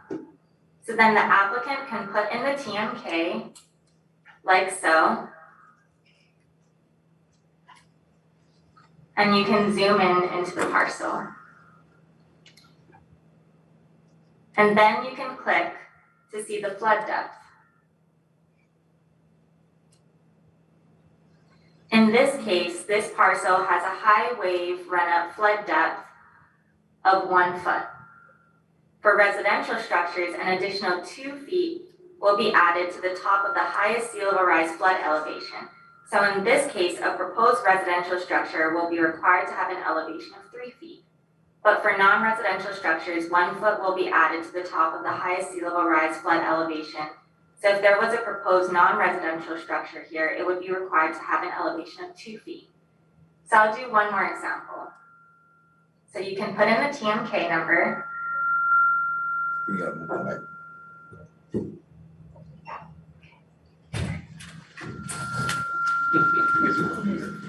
Oh.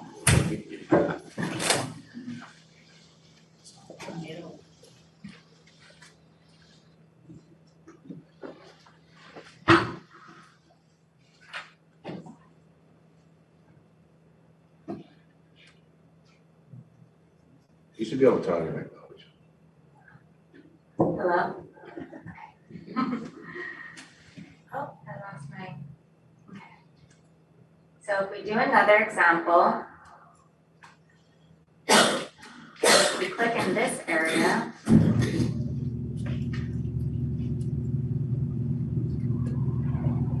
and this area has a passive flooding depth of 2 feet. So again, for a residential structure, an additional 2 feet will be added, so the elevation would be 4 feet. And then for a non-residential, 1 foot would be added, so the elevation would be 3 feet. So this is a passive flooding example. So I can stop sharing my screen. So there are also additional resilient design standards that are detailed in the bill, such as prohibiting fill and anchoring. And then it also needs to be noted that after careful analysis of the proposed bill, the planning department decided to update the draft bill to no longer propose the removal of the constrained flood district. This was decided in recognition of the specific focus that the flood district has on watershed considerations in the implementation of its provisions. Therefore, the updated bill no longer proposes the removal of the flood constraint district. And then lastly, I would like to make a correction on the floor. On page 16, in the preliminary recommendation section of the director's report, it states that the subject request to amend section 8-1.4D of the Kuwait County Code. This needs to be corrected to amend section 8, article 12 of the Kuwait County Code, not section 8-1.4D. So that concludes my summary of the amendment. Before I read the recommendations, are there any questions? Questions, comments from any of the commissioners? Thank you for the examples. I think that was very helpful. Are we ready for recommendations? Yes, so go ahead with the recommendation.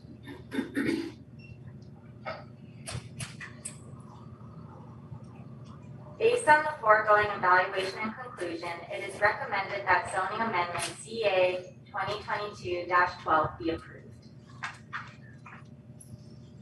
Thank you. Any discussion?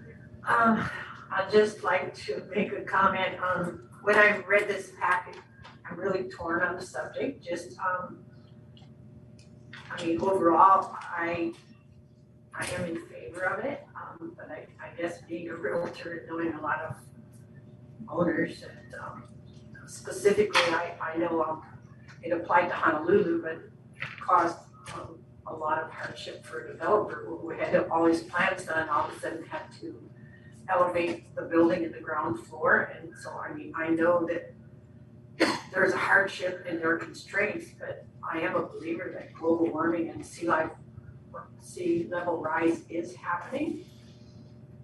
And so, I mean, I know it's something that has to happen. We have to take steps to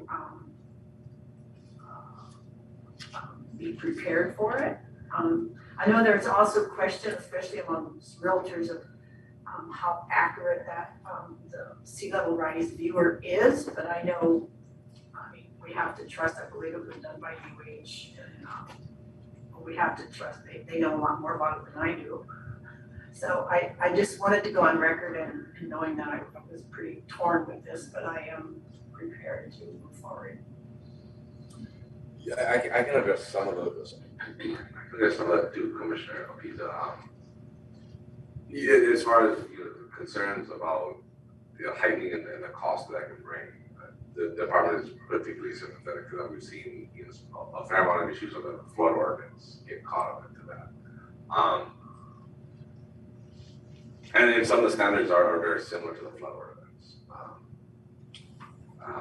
From the overall accuracy of the data, I can say, and then this isn't any secret, we're not trying to hide anything, is that the data that was created for the Hawaii State Sea Level Rise Viewer, which essentially fed into the data we use for our Hawaii Sea Level Rise Viewer, has been to a certain degree challenged in Maui.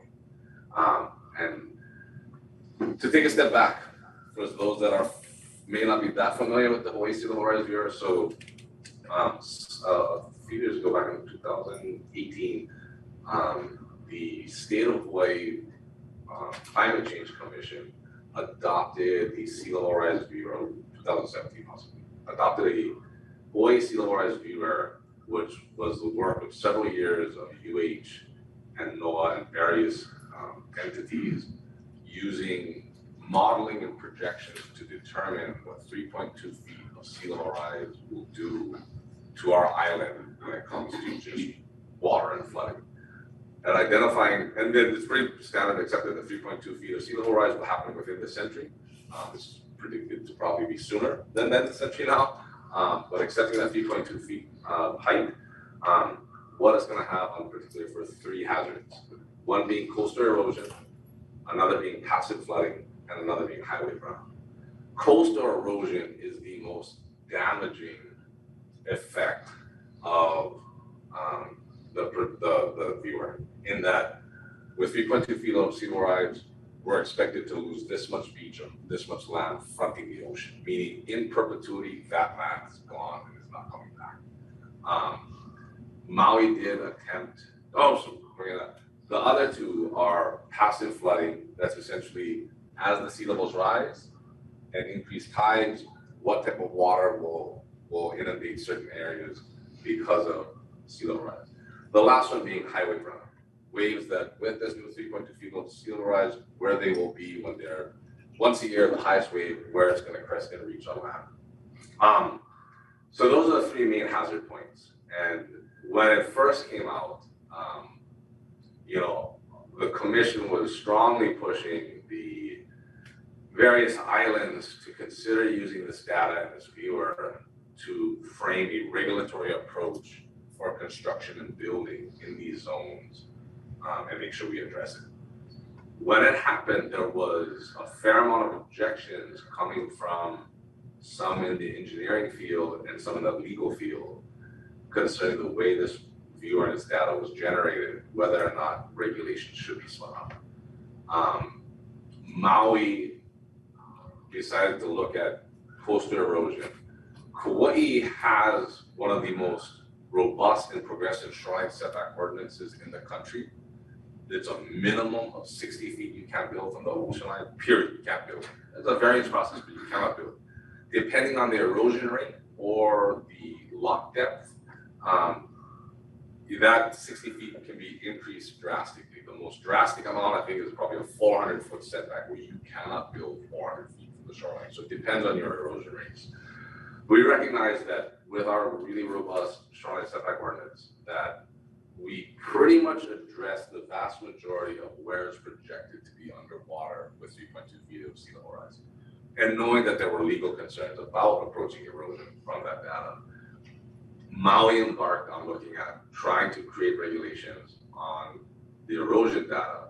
Kuwait embarked on trying to see if we could spin up regulations on passive flooding and highway runoff. Knowing that we've already set back any future developments and structures from the coastline to protect the coastal erosion, we're now just looking at passive flooding and highway runoff. And we spent, quite honestly, 2 years trying to figure out how to fit that in. We spent some time monitoring and looking at various municipalities across the country, and virtually no municipality that we're aware of has really tackled sea level rise, flood elevations on a granular level. We did identify Boston as having a model in which they elevate a certain height above the sea level rise projected depths, but they only place it on very large scale projects, over like an acre in size, 200 or 300 units, not on the granular level. And we monitored that, as well as we worked with everybody from Chip Fletcher to Sea Engineering to various entities and groups to try to come up with just ultimately we're trying to figure out how do we mitigate against this water. Because while coastal erosion is going to be there in perpetuity, the water we're looking at from passive flood and highway runoff is temporal in nature, right? It rises with the high tide or it comes in during highway. So while, as I think one of the public testifiers mentioned, you shouldn't be building there, I think we're in agreement. You really should not be building in a place that's projected to be inundated by sea level rise. We also have to balance the constitutional protections that these property owners enjoy, that they can legally under the United States Constitution build there. We can, if we attempted to prevent them, we would easily have that action overturned in a lawsuit before any court. So recognizing that they can't build there, shouldn't we be looking at this data as a way to mitigate the water and be able to handle the flow of the water on occasion? And so that's where we came up with these depth elevations.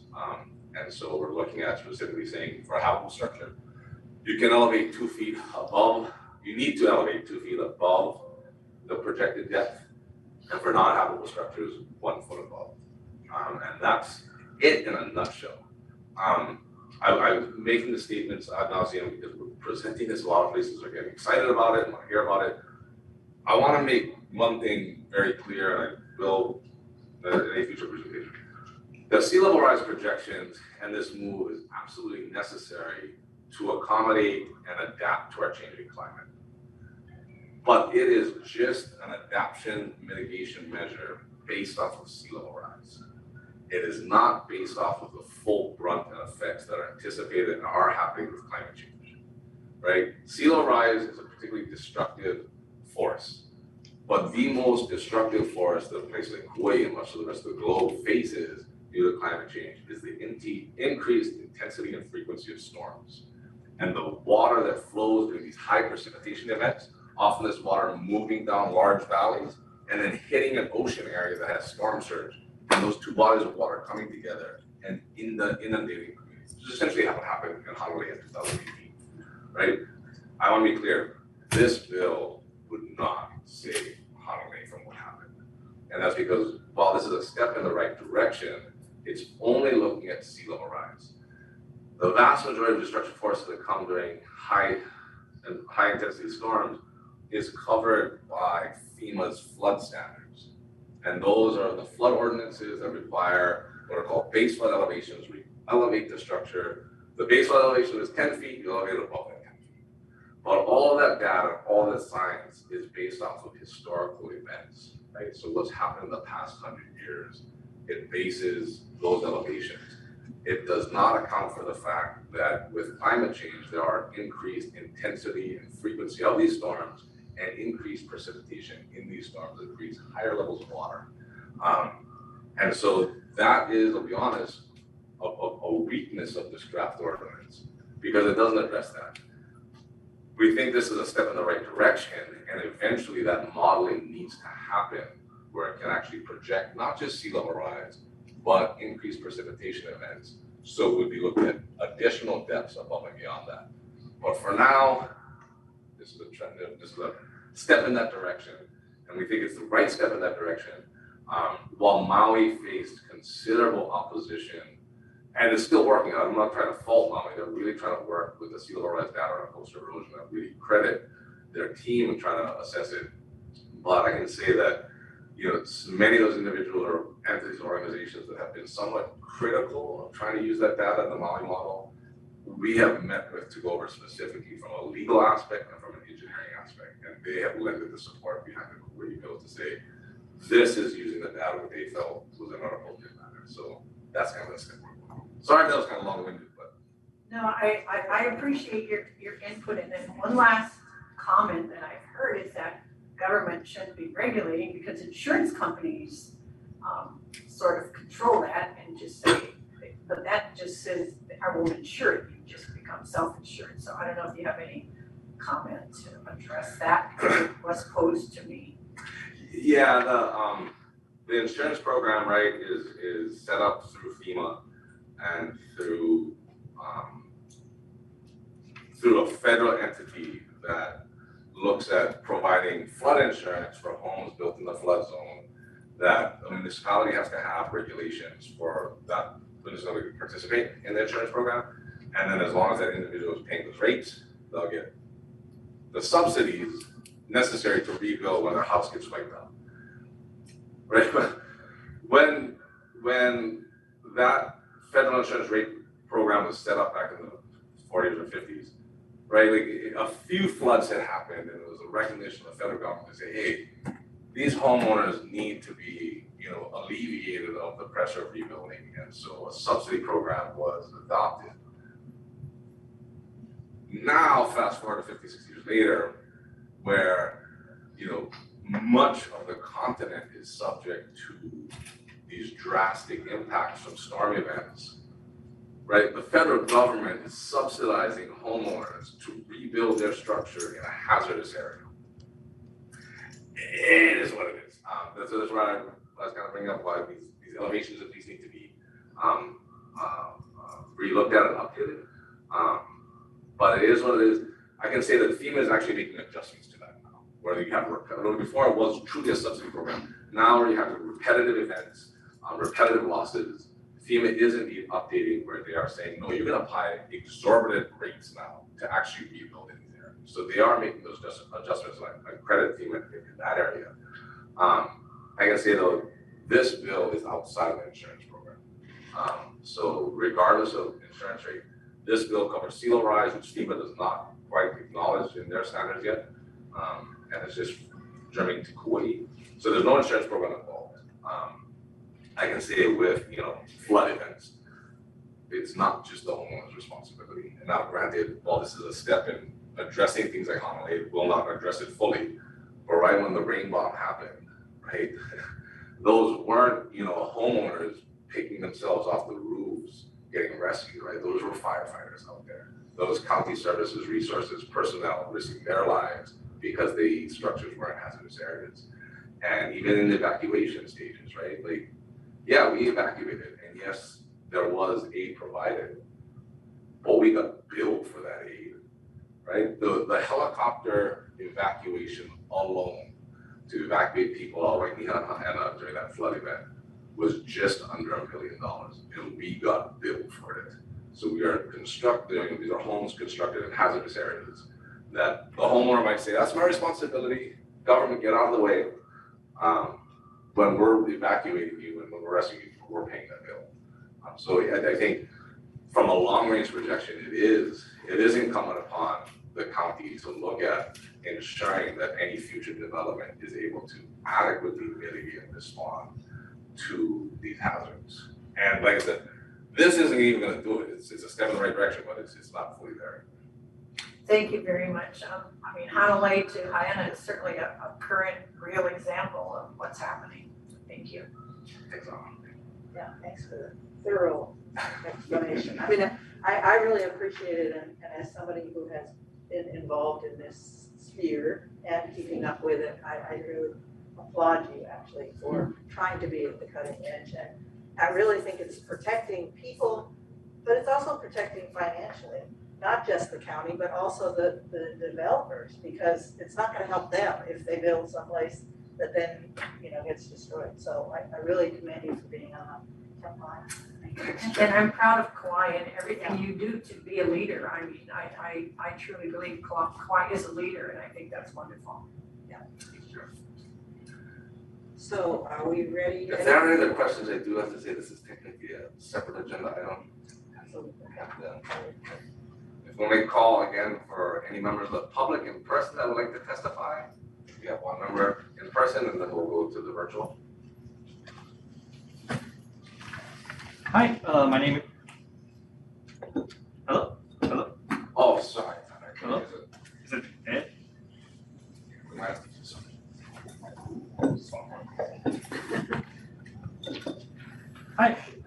Hello. Later. Should be on. Hello? Okay. So I have 4 questions. Sorry, this is, I'm Tyler Navarro. I work in engineering and development. So first question is, will these new elevations I know we're talking about sustainable or long-term durability of Kauai, will this affect new infrastructure, new road elevations? Question 2 is, what is the trigger for current properties that will become non-compliant under this new 3.2 increased elevation?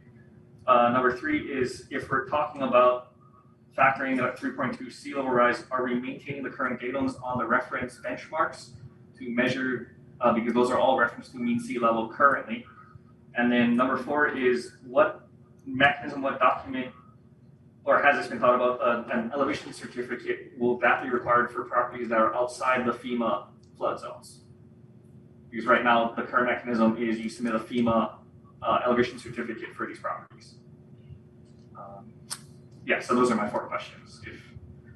So for public testimony, it's not a dialogue, you can ask questions. I can ask questions, you may not respond, but these are just questions that I'd like to pose now to make sure that when this bill does go in for approval, that these things are thought about. As the guy who is going to be on the design consultant side to have to comply with these requirements, I just want to make sure that these things are being thought about. Thank you. Thank you.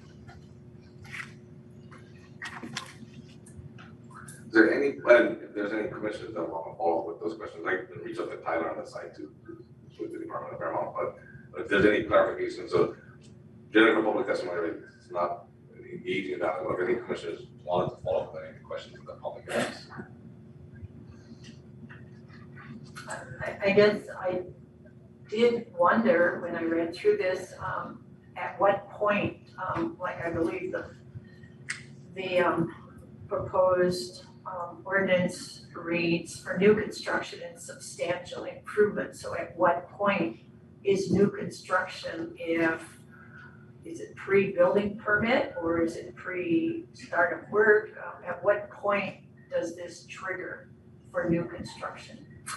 Yeah, it's during the building permit, and it would be for anything that's determined to be a brand new structure, of course, would, but if you're talking about repair, it's the same threshold that is applied during the flood review as far as the 50% of the assessed value, doing that threshold. And the Department of Engineering and Planning will have to go through that calculation for any of the repairs to determine whether or not it's substantial enough to count it as a rebuild or if it's still cataloged as a repair. So if the building permit is still in process, then it would apply, but if the building permit were already issued, then it would go under the old.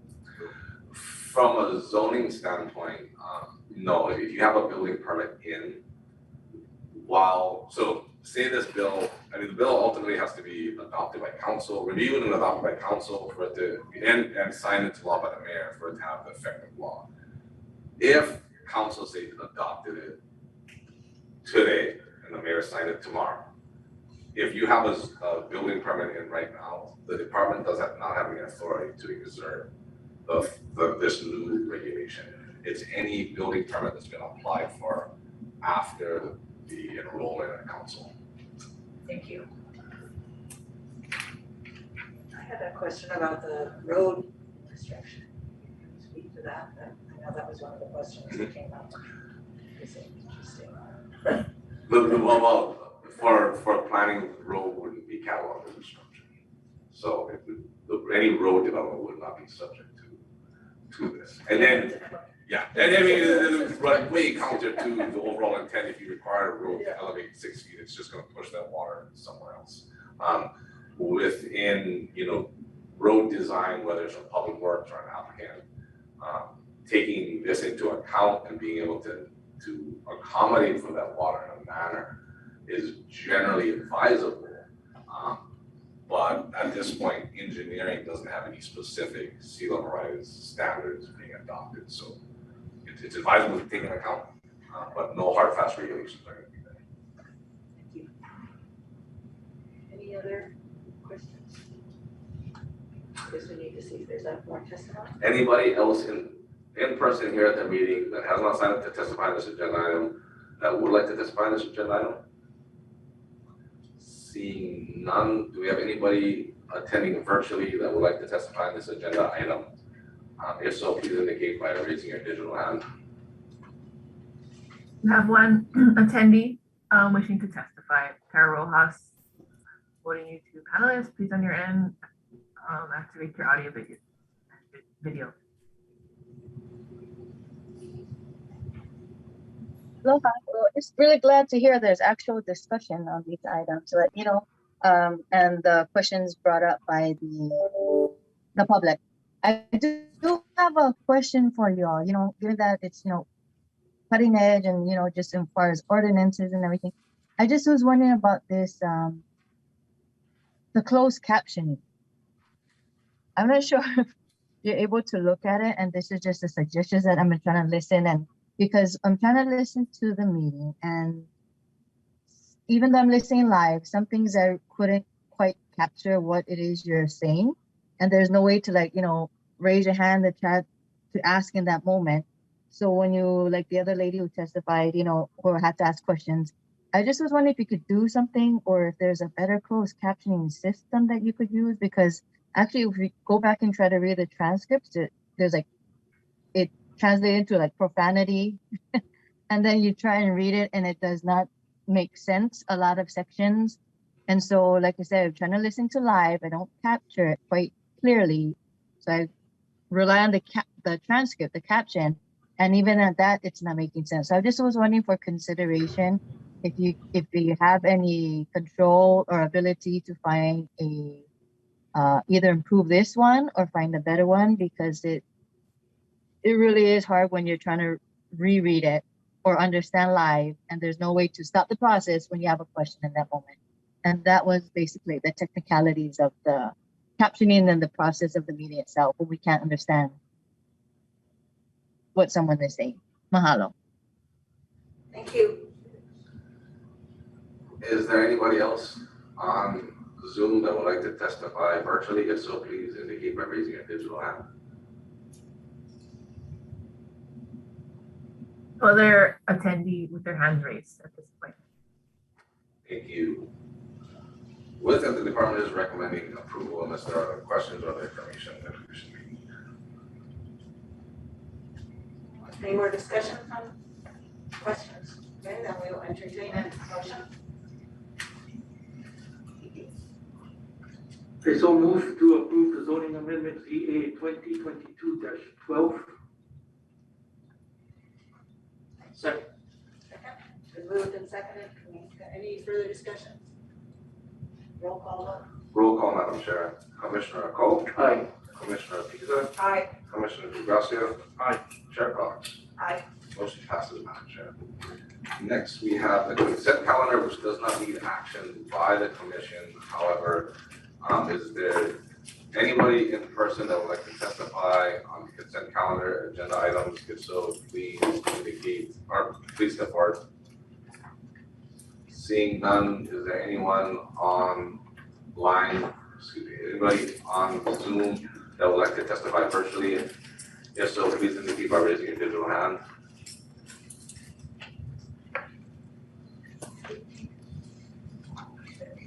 No attendee with their hands raised at this point.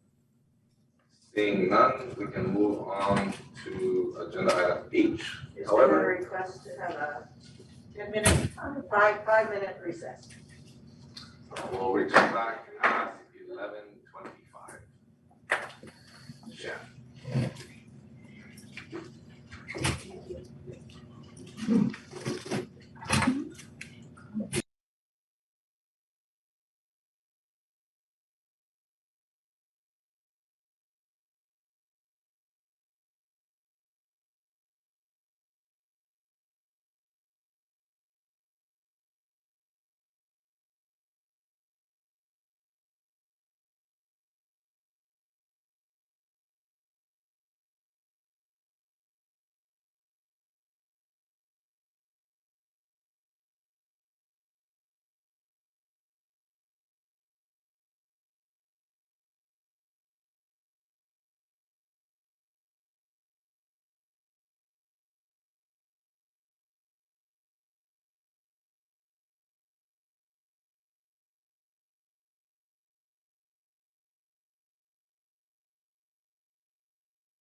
Okay,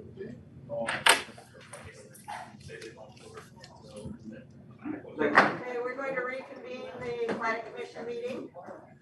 We're on agenda item H, general business matters H1, planning director INS Hall's petition to revoke applicant Sally Seller Reed Trust TVNCU certificate and issue an order to show cause and set hearing. The department is actually asking for a withdrawal of this petition. There was improper formatting that this wasn't the vacation rental, that was a special permit. There are still revocation proceedings pending for this, but technically it's before the department and not the commission. So I apologize for that oversight. So we're just withdrawing this petition. Do we have to have a motion to remove it since it's on the agenda? No. Okay. I mean, we could, Checking. for posterity's sake, we could do a motion to receive the withdrawal. A motion to approve. But before we get into that, it is an agenda item, so I'm gonna ask, is there anybody, nobody signed up to testify in this in person? Anybody in person that would like to testify in this agenda item who hasn't signed up? Seeing none, is there anybody attending virtually that would like to testify in this agenda item? There's one attendee wishing to testify, Jonathan Chan. Promote you to panelists. On your end, you have to accept the promotion and enable your audio and video.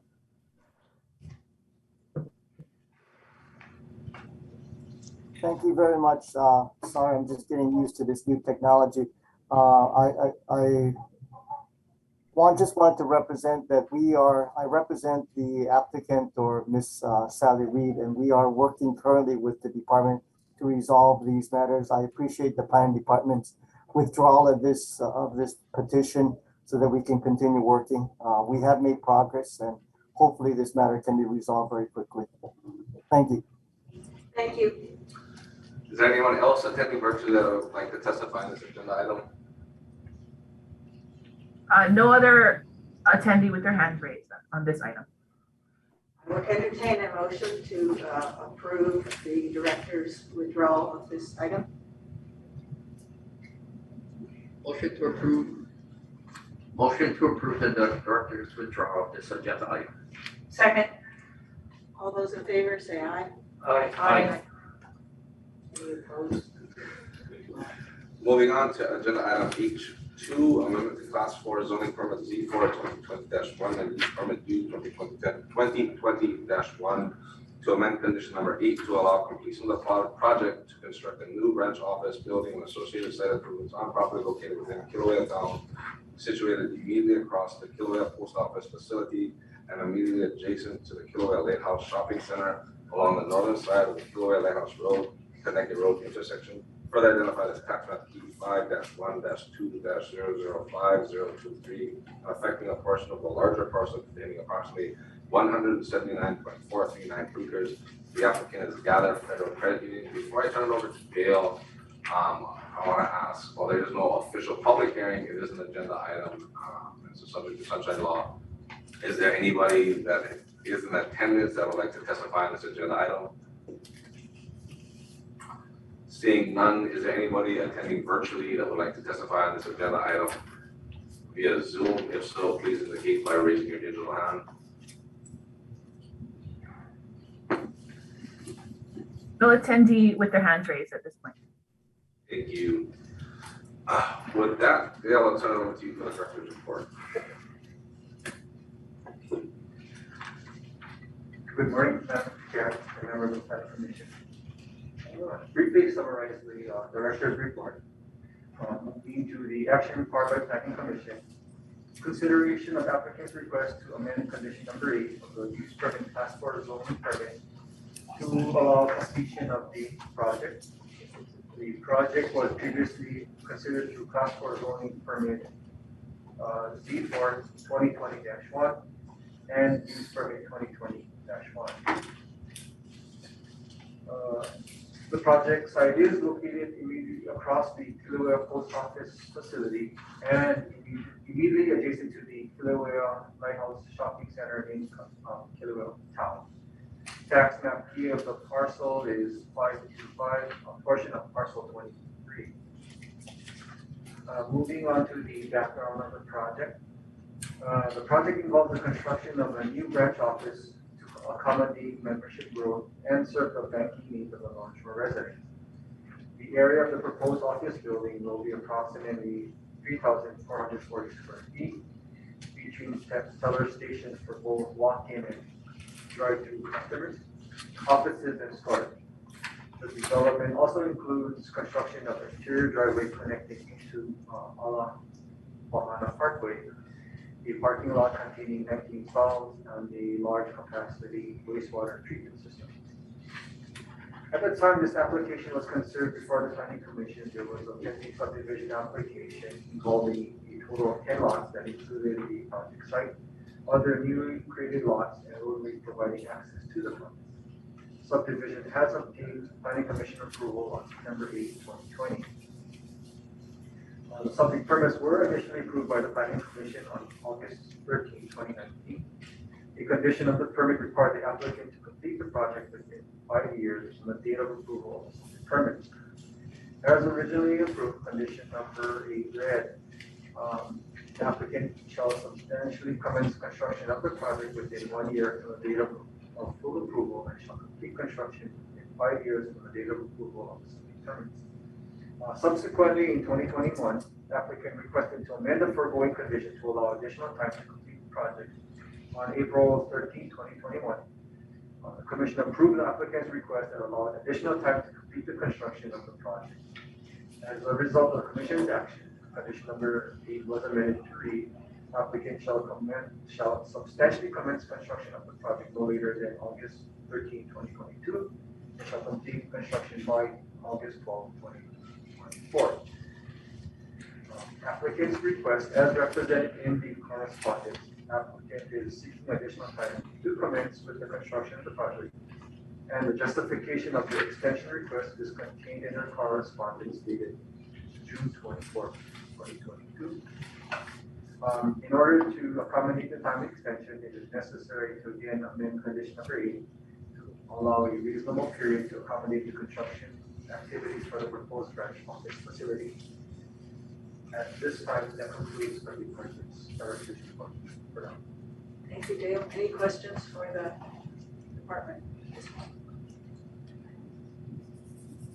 We want to hear from the applicant.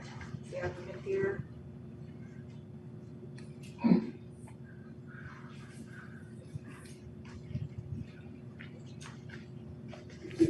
Good morning, Good morning. Madam Chair, members of the Commission. My name is Sherman Shuriishi, and I'm an attorney representing the applicant.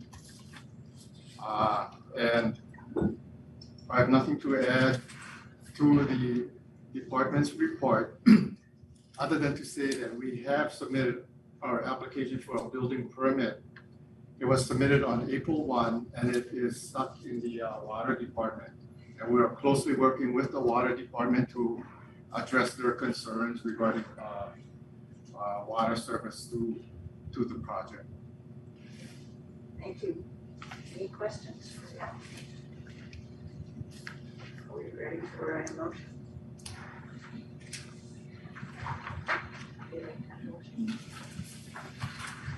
I so move for the approval of the Class 4 zoning permit Z4 2020-1 and use permit 2020-1 with amended condition of number 8. Second. Second. Thank you. It's been moved and seconded. Any further discussion? We take a roll call. Roll call, Madam Chair. Commissioner Cole? Aye. Commissioner Pizza? Aye. Commissioner DeGracia? Aye. Chair Collins? Aye. Motion passes. Thank you very much. Thank you. Next, we have no communication for this agenda. Moving on to J committee report, subdivision committee report.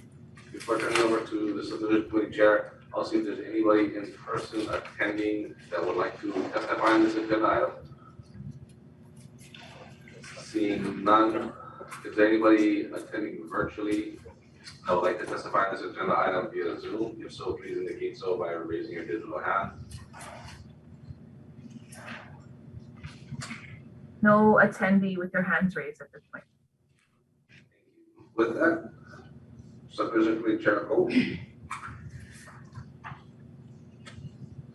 The subdivision committee did meet this morning at 8:33. Present was myself as well as Commissioner De Gracia. On our agenda, we had 5 applications for preliminary subdivision extension requests, and we had 2 final subdivision map approvals. All 7 of these were discussed and approved with a 2-0 vote on all of the items on the agenda. And at 9:42, the meeting was adjourned. If there's any questions. Thank you. Commissioner Acko, any questions? I would entertain a motion to approve the subdivision committee report. Motion to approve the subdivision committee report. Second. And moved and seconded. All those in favor, say aye. Aye. Aye. Any opposed? With that, we have no unfinished business. Announcements for future topic meetings. We are looking at still a series of zoning amendments. You folks have been entertaining a handful over the past few months. Today is probably one of the most substantive set of zoning amendments. We've got a few more coming to the commission today, one concerning guest houses. Of course, plantation camps will be back. And rounding it out in August, we'll actually have an update to the comprehensive zoning ordinances definitions, which the department has been working on with the commission and council for the past 10 years. So hopefully we'll get this one past the finish line, but we'll see. Other than that, if there's anything the individual commission would like, we're absolutely amenable to the meeting to set that up through the chair.